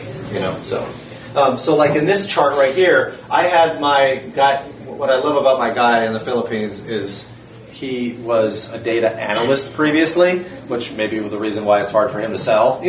But this is what he does for me. So he went through all the calls in 1 month and said, okay, these are all the different phone calls we got. It was like, or I don't know if this was a month or 6 months or something like that. But we had 2,000 calls. Out of that, these are all the times that they called. So we had the bulk of them from 6:30 p.m., all the way to like 8:30 a.m. or 8 a.m. And you can see slowly, starting at 6 a.m. even we got some. And so this is his time or whose time? This was actually in California time, but it should have been in Memphis time. So we're really looking at 8 o'clock is really like 10 a.m. is when most of the calls start coming in, like 7 o'clock or more. So now we can say, okay, out of all the missed calls, I even had him break this down to weekends as well, and the time or the day of the week too. So we can say, well, out of the missed calls, how much percentage of the total calls are we getting missed? And can I put someone else as a backup in place for that? So that, because after the first call, if you don't pick up that phone, it's very hard to get them back on the call. You have like a 20% or less chance of getting them back on that phone afterwards. It's unless you're calling back immediately.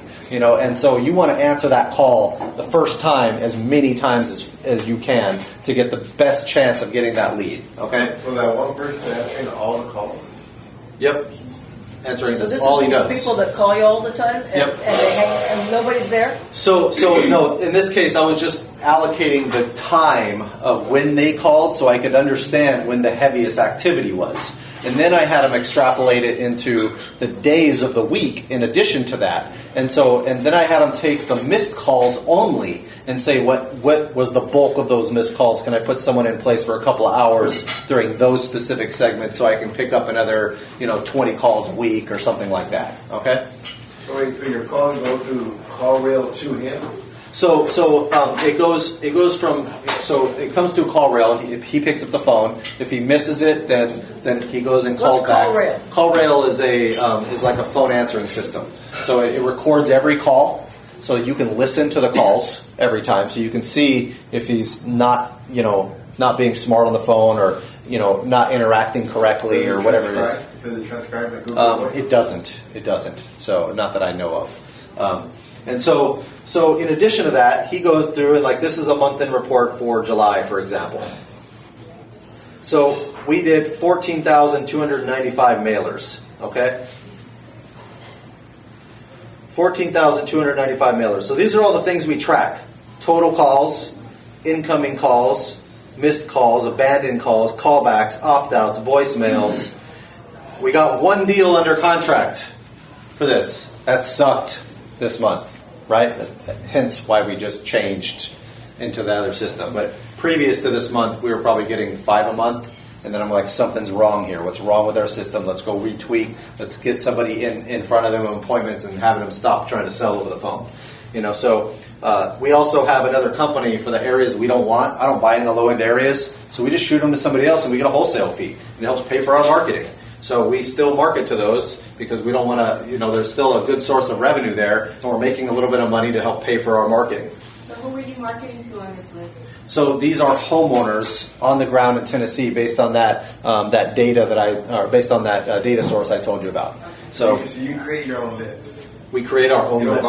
You don't buy them from list broker. That's basically what that is. So the mathematician is who we went to, and they took all the data based on all those metrics and compiled a list for us. You can go to list source and you got to pull it yourself there, but you're still put categories in place, sure. As well. So, and then we're going, okay, potential leads. So we have another 29. So we got one under contract, but out of these, we have another 29 leads as well that are interested in possibly working through us. So that one closing is not necessarily accurate. We still have all these other ones that are in process. We had 5 appointments for that, 2 new OCG leads that we thought were really valid, 6 more for there, 7 bad areas, and then we tracked the percentages of every single one of those out of the total mailers. See, in this month, previously we were getting like a 2% response rate. Now, for some reason, we're getting a 0.85 this last month. The month before that, we were looking at like a 1.5% response rate. And so, and then the month before that, it was like back to 0.85. So it fluctuates. You just don't know exactly necessarily what's working and what's not. You're testing this over time. And who does this spreadsheet for you? Are the same guy that answers the call. So he did it by day, too. So he's going, guy. Yes, exactly. So he's going through and tracking how many calls came in on a per day basis, so I can see, okay, he's answering 1 call this day. That's horrible. That means we need him to do more work because he's not working enough. So but this is all a test, right? This is all the stuff that we're doing, and we're getting on average like 5 deals a month from this. This is a low month, and then why we switched it up. So in addition to that. So this is our profitability report, okay? So I'm just going to break this down to you guys. And this is not fully updated because he's taking our bottom line figures. So, of course. So we have the data here, okay? Richter's list is what we use. The mailer's cost, how much it cost us for the data, okay? We have the pay-by-click here. We have our staff cost, okay? Which is, $1,600, $8,400. We dropped it a little bit here. Nextiva cost, call rail cost, sales commissions. So he doesn't get it until it actually closes escrow.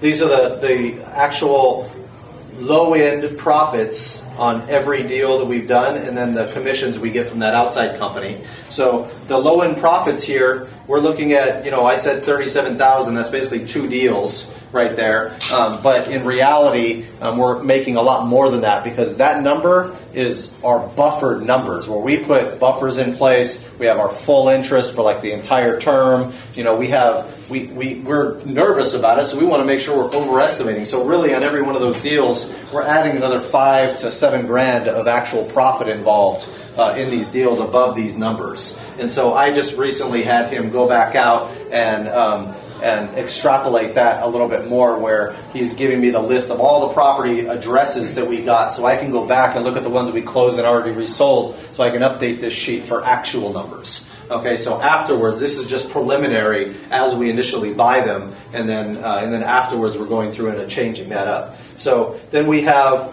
the mailers combined revenue, the pay-by-click revenue here for all of these, the Mid-South revenue, which is the other company we sent those to, and then combined deals, gross revenue, pay-by-click revenue, and then admin expenses, which were the labor costs, the Nextiva costs, the call rail costs, things like that, coming to a net profit. So we made about 80 grand or 76,000, 77,000 on this over the last 4 or 5 months, being really, really inefficient on this. But at the same time, we're probably looking at more like 120,000 or something along those with the profits that we actually made.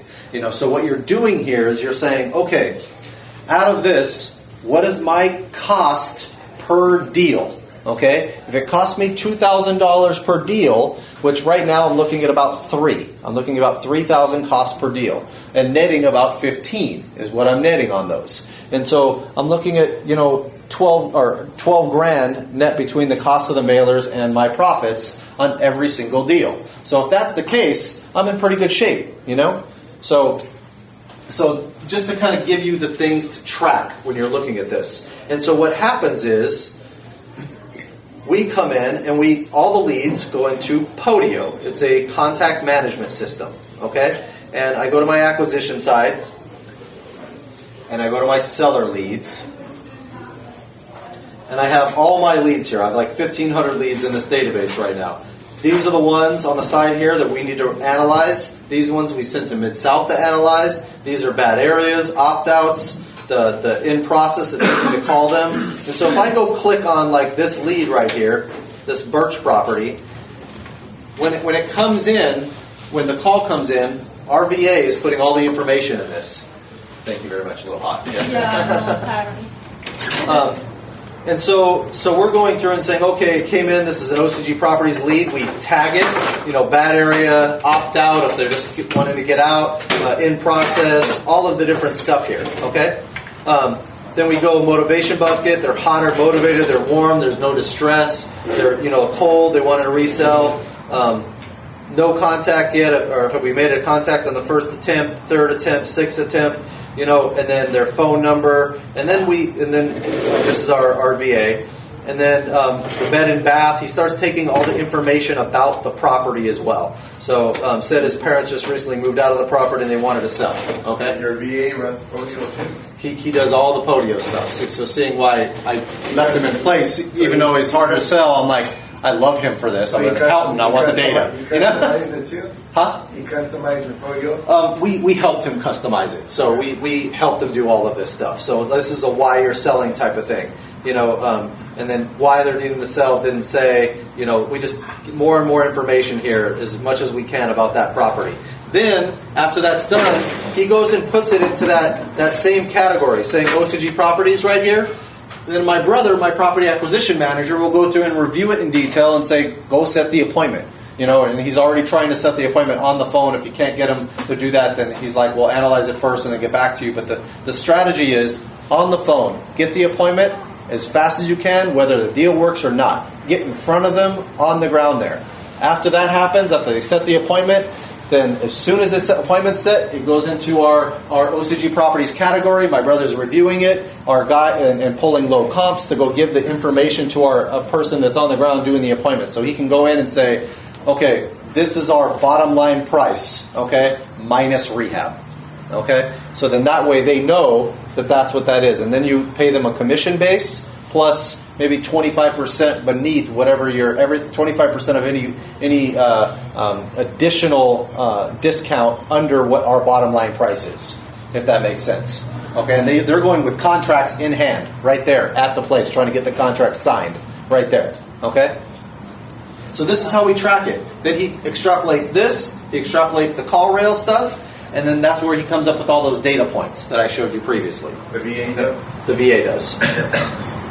Okay? How much you pay for the Podio? I think it's like I had it on there. I forget. I think it's like $120 a month or something like that.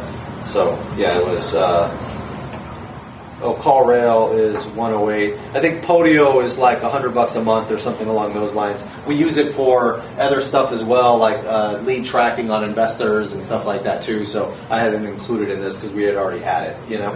So, and this is the mailing company we use. It's called, where'd it go? EOS Host is the place that you want to. Yeah, EOSHost.com is the mailing site that we use on that piece. Okay? They're the ones that send out the postcards and stuff? Yes, correct.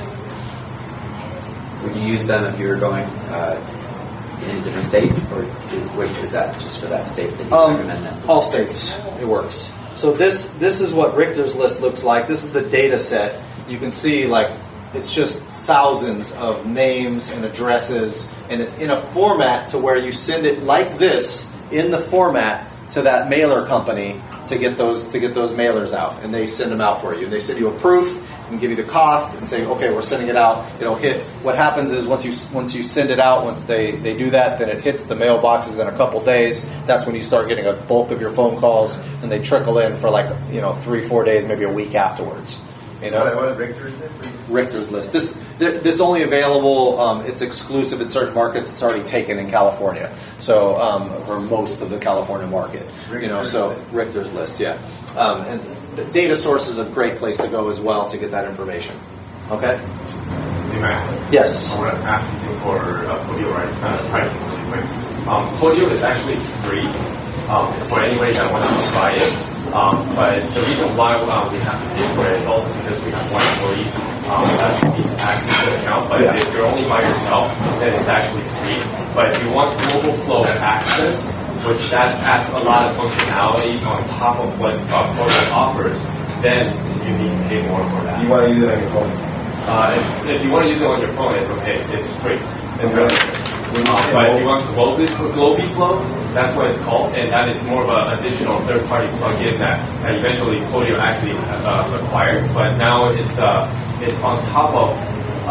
If you want to get that extra functionality, it's like $25 per employee, and I think they start at $5 minimum, I believe. So you can look into that for sure. Yeah.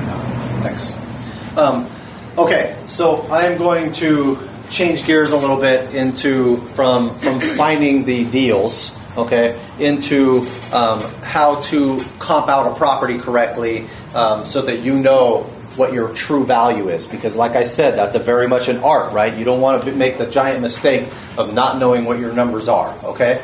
And so an appraiser is, so why is an appraiser important? Because that's going to govern your financing on the back end, okay? And that's how most people buy these things. If you're dealing with cash and things like that, they're much less important, of course. Same thing with seller financing and that aspect.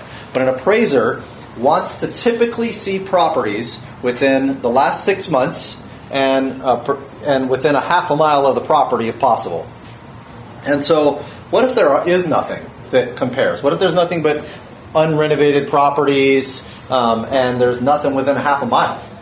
Then you're like, great, what do I do? How do I comp this property out? And it's very difficult to do that. And so you're looking then at 0.75 of a mile and maybe 9 months out. I mean, I usually go up to a mile and keep it within 6 months first, and then I start bumping it out to 9 months or 12 months because that's what appraisers have told me they've done in the past. Okay, and what's interesting is there's a lot of properties that sell off market, not on the MLS.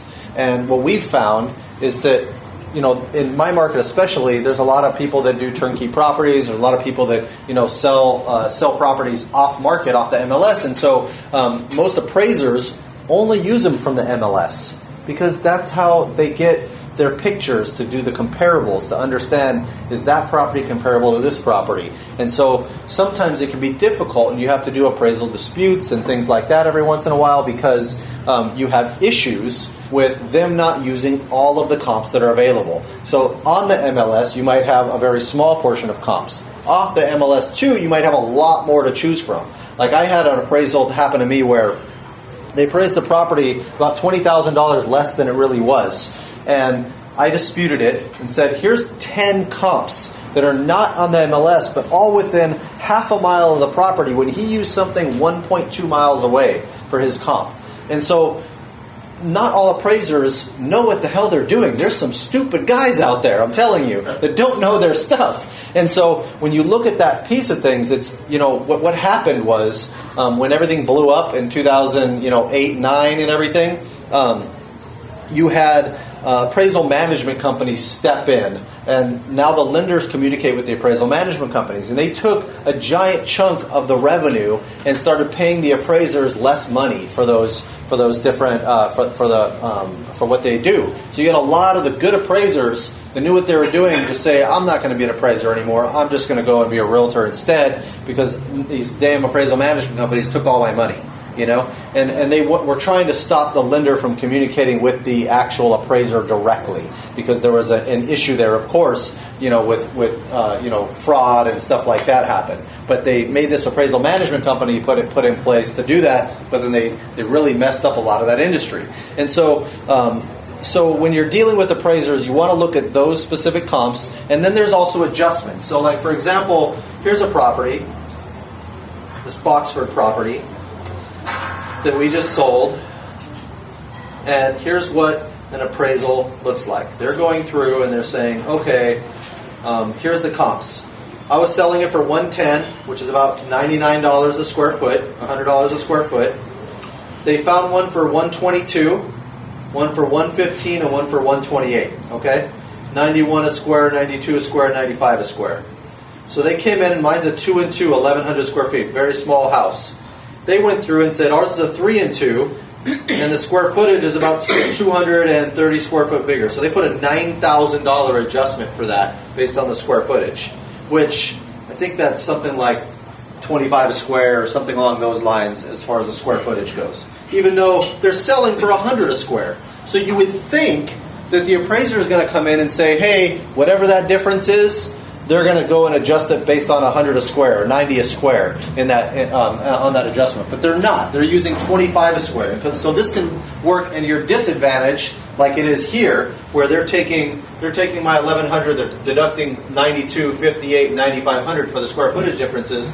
What if mine was 1,500 square feet and these ones are smaller in this case? It's going to work to my disadvantage, where I would think, hey, my property's 1,500, all the comps are 1,300, so I'm going to get $90 a square foot times the 200 square foot difference. That doesn't work like that necessarily, okay? So it becomes a little bit more difficult. You can't really necessarily do an even cost per square foot analysis, okay? But all of these were still higher, so he came in here and he said, okay, garage port difference here is minus 4,000, because this one has a carport type garage. This one had a carport, so that's kept the same. This one had a full garage. So you give a $4,000 adjustment for it having a carport versus a garage. Now, I've seen some of the appraisers do a $2,000. I've seen some do $10,000 adjustments for this. So you don't know what it's going to do. And in a market like Memphis, where $10,000 is 10% of your purchase price, that's a huge dollar figure. Out in California,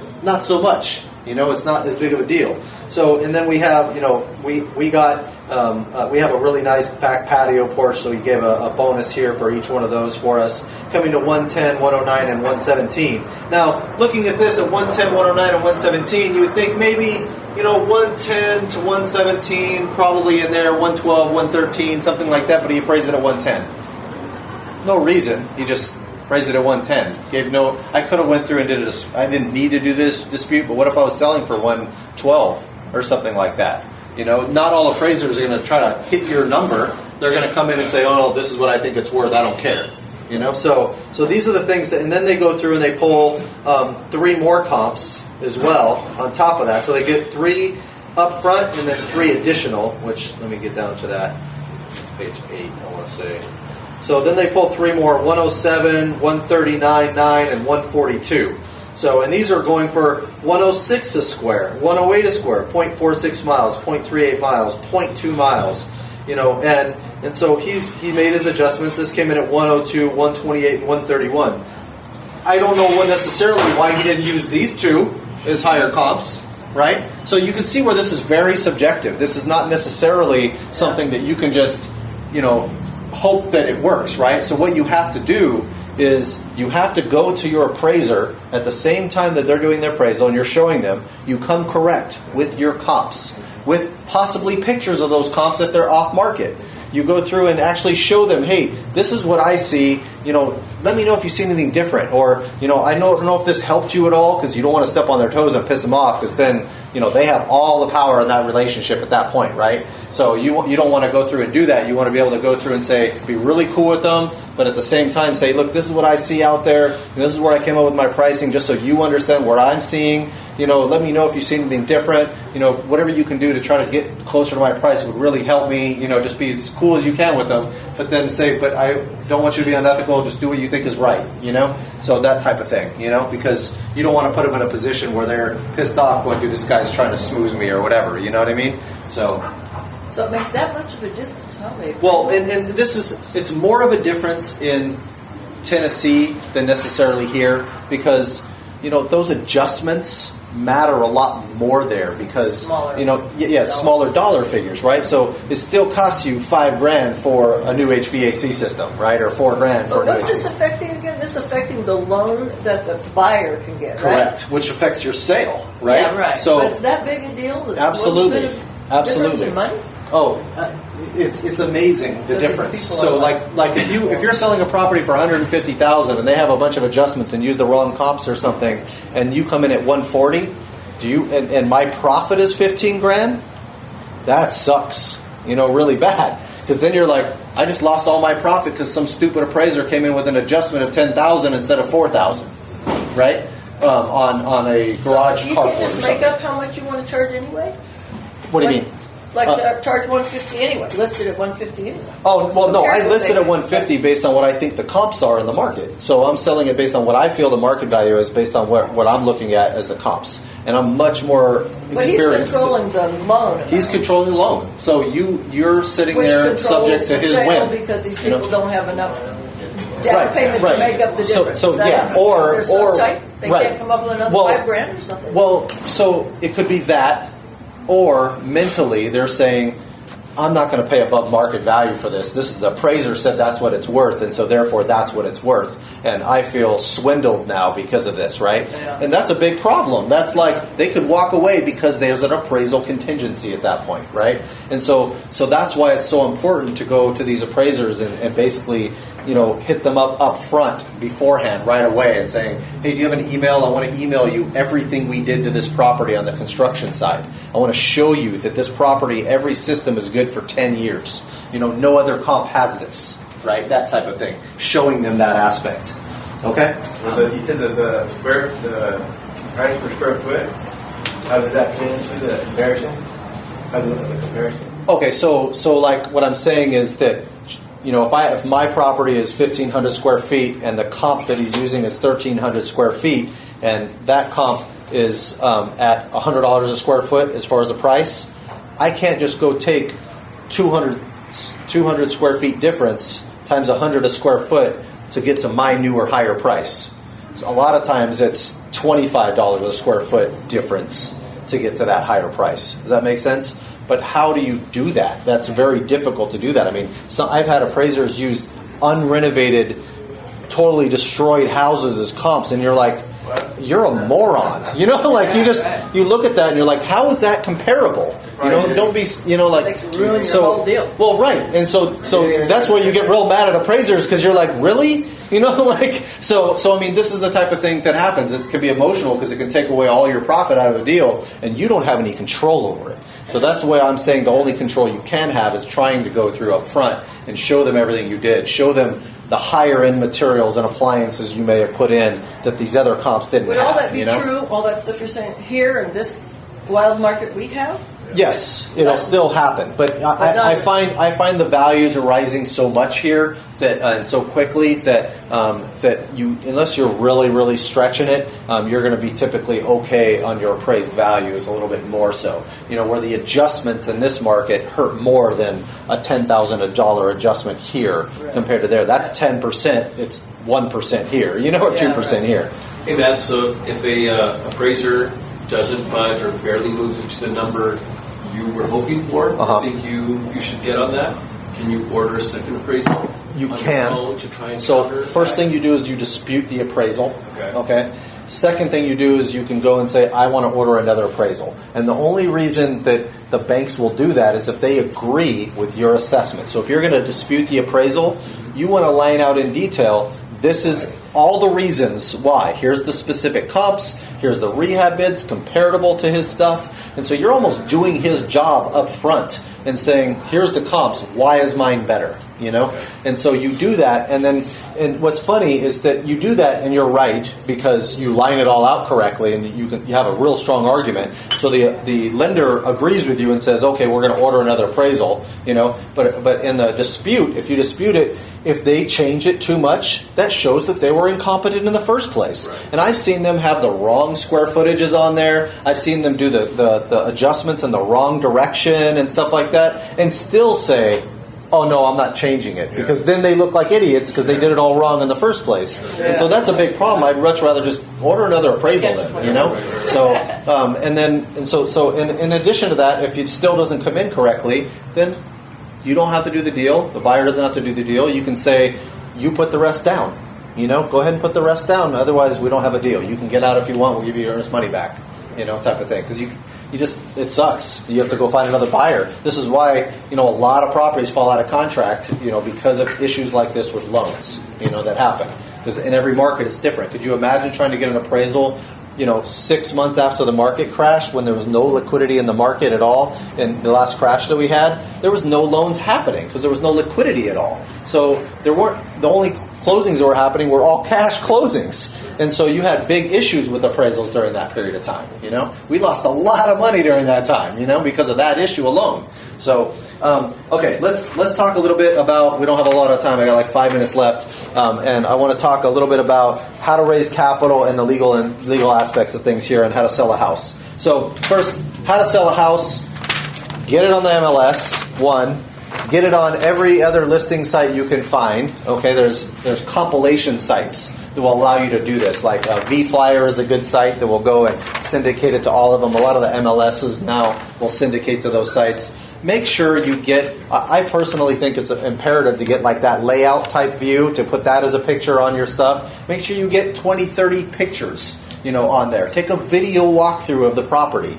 Go through and make sure that you have everything outlined as to what was done on that bid up front, so your realtor or you, if you're selling it yourself, can actually show them up front, oh, it's got a brand new roof and this is everything. Oh, or, you know, hey, the only thing wrong with this thing is the roof. You know, you can do this yourself, or, you know, whatever thing is wrong with it, disclose that up front so that way a buyer knows that and doesn't scare people off. Okay, so it's all about that documentation and getting those correct pictures and videos and getting the right staging done and things like that. It's all an emotional buy for the most part. Okay, you're not selling to investors that are unemotional about it, that are just, well, you're supposed to not be emotional about it, right? So don't push it too much. So stage it with furniture. I don't on mine, but because it's tenant properties. But yeah, if you're selling them out here, I would stage them. You know, you may not need to right now, but what if you stage it and it costs you $2,500 to stage it, but then you get another $10,000? You know, It's worth it every time, right? Okay, so the raising capital, okay, that piece is the way you do this is through education. Okay, the way you raise capital is through education. You have to be able to show people how they're protected. You have to show them the paperwork involved and show them how, through the paperwork, their money is secured and protected. So, for example, when I'm borrowing money from a private investor for one of my flips, I may borrow the whole thing, I may borrow a percentage of it, so I'm showing them what the loan to value is, I'm providing them the comparable sales to it, I'm showing them all my numbers involved, my purchase price, my rehab costs, all my other costs involved, coming up with a total budget. Okay, I'm showing them the ARV. Yep, showing the ARV, showing the comps. You're also showing them the paperwork and saying, okay, this is, and you want to show them who your team is. Is it a contractor you used multiple times, or is it a brand new contractor? That's a big risk issue. You show them the insurance you have. So every lender should be put as a lost payee on your insurance policy. If something was to happen, then they are paid first. Then they can determine, oh, are you going to go rehab the property or not? It's their money on the hook, right? So, in addition to that, you're saying, okay, what kind of paperwork is involved in raising money? You have your promissory note, which governs the transaction. That says, here's my interest rate, here's my term, here's what my collateral is, here's what my loan is secured against in the first place. It has the late fees, it has everything outlined in detail on there, okay? And that's what governs that's like your contract, okay? That doesn't really give you any real collateral or security, that promissory note. What gives you the security is the deed of trust that gets secured at the recorder's office against the property. Okay, that's what gives you that collateral against the property. Okay, and then in addition to that, you get what's called an assignment of rents and leases. So if the property is going to be rented out, you get an assignment of rents and leases, which is recorded at the recorder's office too, which basically says, if you don't pay me, I can collect the rents directly from the property management company. Okay? And so that helps substantially. You don't want someone just sitting there for months fighting you in court collecting rent and then saying, too bad you don't get any of that. You want to be able to go to the management company and say, I'm enacting my assignment of rents and leases. You have to worry about the management company screwing us too, huh? Well, no. So I'm talking about the person that you lent the money to collecting rents and not paying you. So you want to be able to collect that rent directly from either the homeowner or you the lender. Yeah, okay. Correct. Okay. And so you want to you want that assignment of rents and leases, you want the promissory note, you want the deed of trust, you want sometimes if it's a brand new client, a personal guarantee, on the property or on the loan. You may want to go through how do you go with personal guarantee? There's a guarantee agreement you put in place, and it's basically you can do what's called a UCC filing, which basically files it against their assets if you want to. I don't usually do that because I protect them through the loan to value, So and so all of these different documentation pieces are important to be able to explain in detail to your investor. If you can't explain that in detail, then how are they going to trust that you're going to protect their money? Right? So if they can trust, and every investor in the beginning is going to be a little nervous. Once they start getting their money back, you'd be amazed that guy that only had 50 grand now has $1 million that he wants to put in a year later. You're like, you lying, you didn't tell me about that 401k or this thing over here, or, So those are the things that really, really help, because they start getting their money back, and then they start telling other people because you start helping them every way you can. So I try to learn about the tax and legal piece because of my background as a CPA. I try to learn about everything I possibly can to try to help other people out, because I know that's the thing that builds the trust the most, is teaching other people and helping. This is why I do this. I don't make any money off of the $25 cost here that it costs for the meal, I probably make $50, something like that, actually, on this whole thing. So, not really worth the time, but at the same time, I look at all you guys and say, hey, if there's relationships in the room, we can make money together. You guys all have different resources that I don't have. One of the biggest resources you guys have that I don't is probably time to go do this. I work a lot, and I have a 2-year-old. I don't want to work anymore, So, all of these different things are important to develop the relationships with other people. So the more you learn, the more people are going to trust you, because you can really teach them how to protect themselves in the first place. So let's talk about that protection really quick, okay? So the legal and tax piece of this is very, very important to understand. First thing is insurance, okay? So there's different insurance for flips versus holds, and on flips typically you have like a construction policy in place during the construction. So if there's a slip and fall or something like that happens, then you're protected. You have a workers' comp on those contractors. You make sure everybody, including the subs, has proper workers' comp insurance. Okay. If you're holding a property, then in that case, you typically want what's called a DP3 policy, a dwelling policy 3 policy, versus a homeowner policy is a DP1 policy. Okay, and the difference is basically it's geared towards renters or homeowners. Okay, and the renter policy typically comes with it a loss of rents coverage. So, and not all of those policies are equal. So, a DP3 policy is for renters. And so in a... So you're not a renter, but you mean it's for... Meaning I am the owner of the property, but I'm renting it out. Okay, versus me flipping a house, right? What about what kind of policy is it for a flip? For a flip, there's usually a construction policies or construction endorsements that you add to a typical homeowner policy in that case. Okay, so... yes, so because it's vacant, it's vacancy coverage. And so... I'm sorry, which one is vacancy? Vacancy is the DP. Okay, so you have a flip policy, which is like a construction policy, right? And that covers vacancy as well. Okay, you have a rental policy, which is basically your DP3 policy, but they will not cover you if you're vacant for more than a month. Okay, so you typically have to have a vacancy endorsement during the construction phase, and then enact the DP3 policy at that point. Okay, so the DP3 policy provides you loss of rents if there's a fire or something.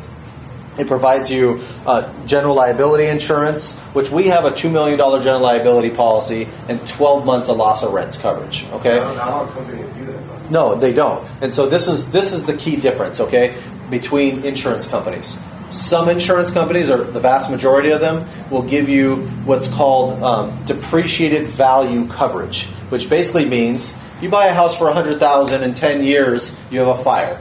They say, oh, it's not worth $100 anymore. All the construction stuff is old, and so we're going to pay you $80 now because it's depreciated in value. Okay, no matter what the true value of that property is, in their eyes, it's depreciated as far as the construction costs. Okay, I don't like those types of policies because they leave you with a big gaping hole if there's a problem.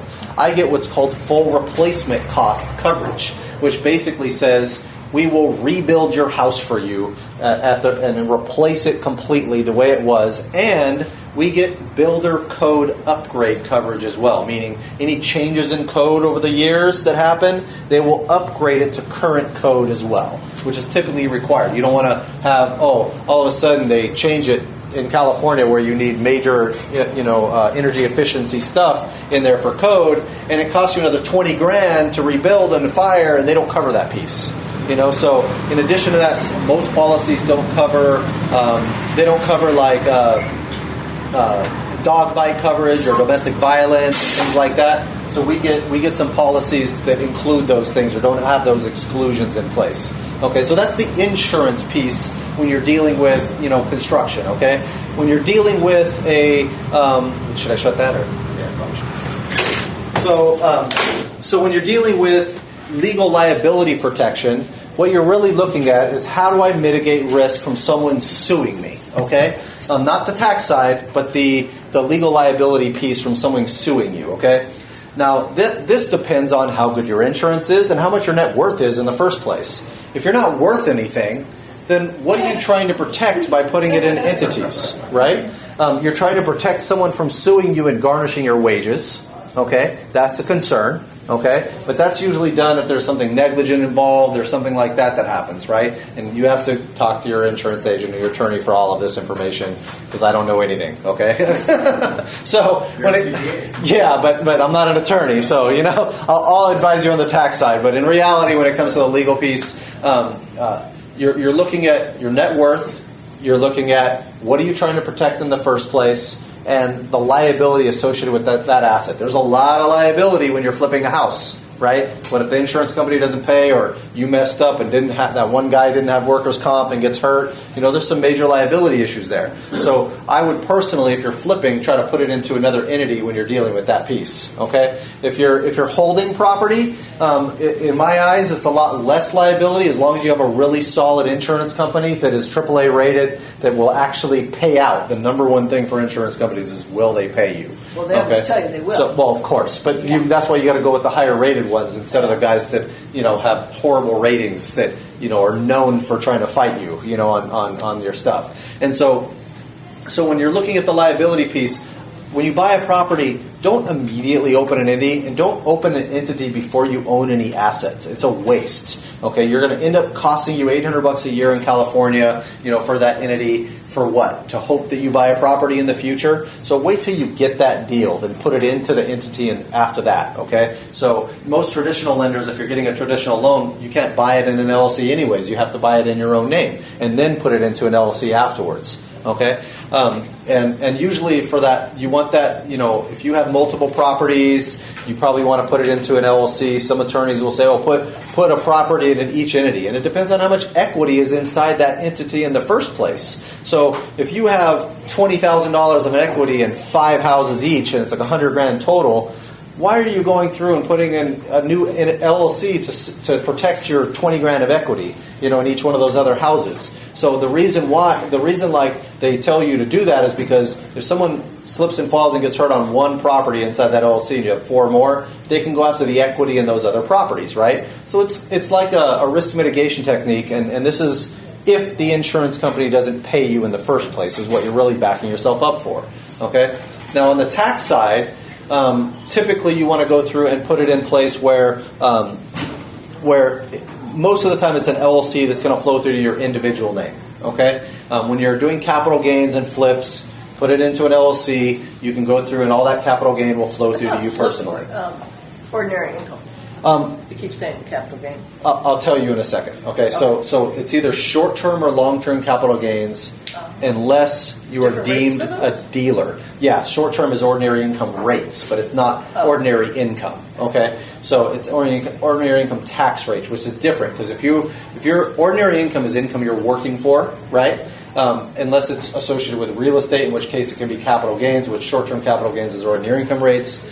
Long-term capital gains over a year is usually like 20% or 15%, depending on what tax law is in place, And so when you're dealing with the flip, in my opinion, putting it into an LLC is the right move, and then it flows through to you personally. Now, in an ordinary income situation, if I'm doing ton of these, I could be classified, according to the IRS, as a dealer, meaning this is my primary income, this is all I'm doing, I'm flipping multiple of these a year. I know aren't you? I am, Yeah. and in which case I've been told that multiple times from certain CPAs that I'm a dealer, and other CPAs saying, no, that only pertains to stocks according to the case law involved. Okay? So I'm still not sure. It depends on, how many you're doing. Most of you guys right here it's going to be short-term capital gains. And the difference is when it's ordinary income and you're classified as a dealer, because it's ordinary income, you have to pay payroll taxes on top of that income. So you have to pay yourself a payroll. So if that's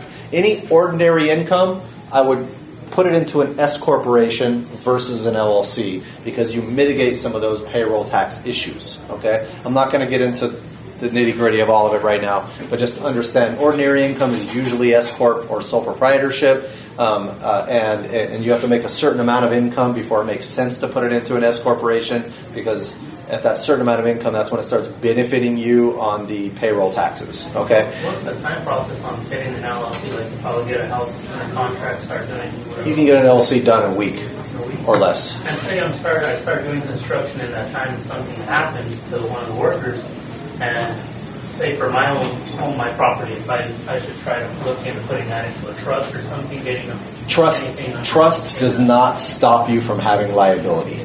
It's not like an LLC where it gives you that corporate veil.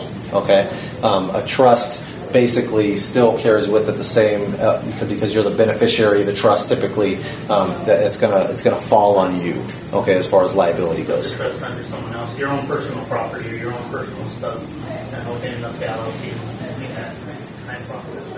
So if you don't have it in an LLC, then you have a risk. Okay, if you don't have it in an entity, then you have a risk, and your risk is that your insurance company doesn't cover you if there's a problem that happens, right? If there's a lawsuit that happens, and so a lot of people, I know people that do everything in their own name. They hold a ton of properties in their own name, but they have ridiculous insurance policies and an umbrella over everything, and they've been fine for their whole life. They've been doing this. But, most attorneys will say, go put it into an LLC. And it's really an analysis of your net worth to say, are you worth $10 million? If you're worth $10 million or $5 million, go put it in an LLC. You don't want to lose that, because if something happens, you are the shiny penny they're going to go after. You know what I mean? So when it comes to that, it's a math problem and a risk mitigation problem, saying what are the risks that my insurance company don't pay, and one of the exclusions is enacted in that policy, and in addition to that, how do I protect it and put one more veil over me with an LLC or something along those lines? Does that make sense? So if you guys want to talk about your specific situations on the LLC side or structuring, then hit me up and I'll let you guys, we can talk about it. I don't charge for like the tax and legal advice just because I help people with that, and it looks like it's good karma for me later on, So, but that's it, guys. You guys have any questions or anything like that? Are you guys okay? Wow. Very good. Cool. Thank you guys very much for coming. I appreciate it. Feel free to network.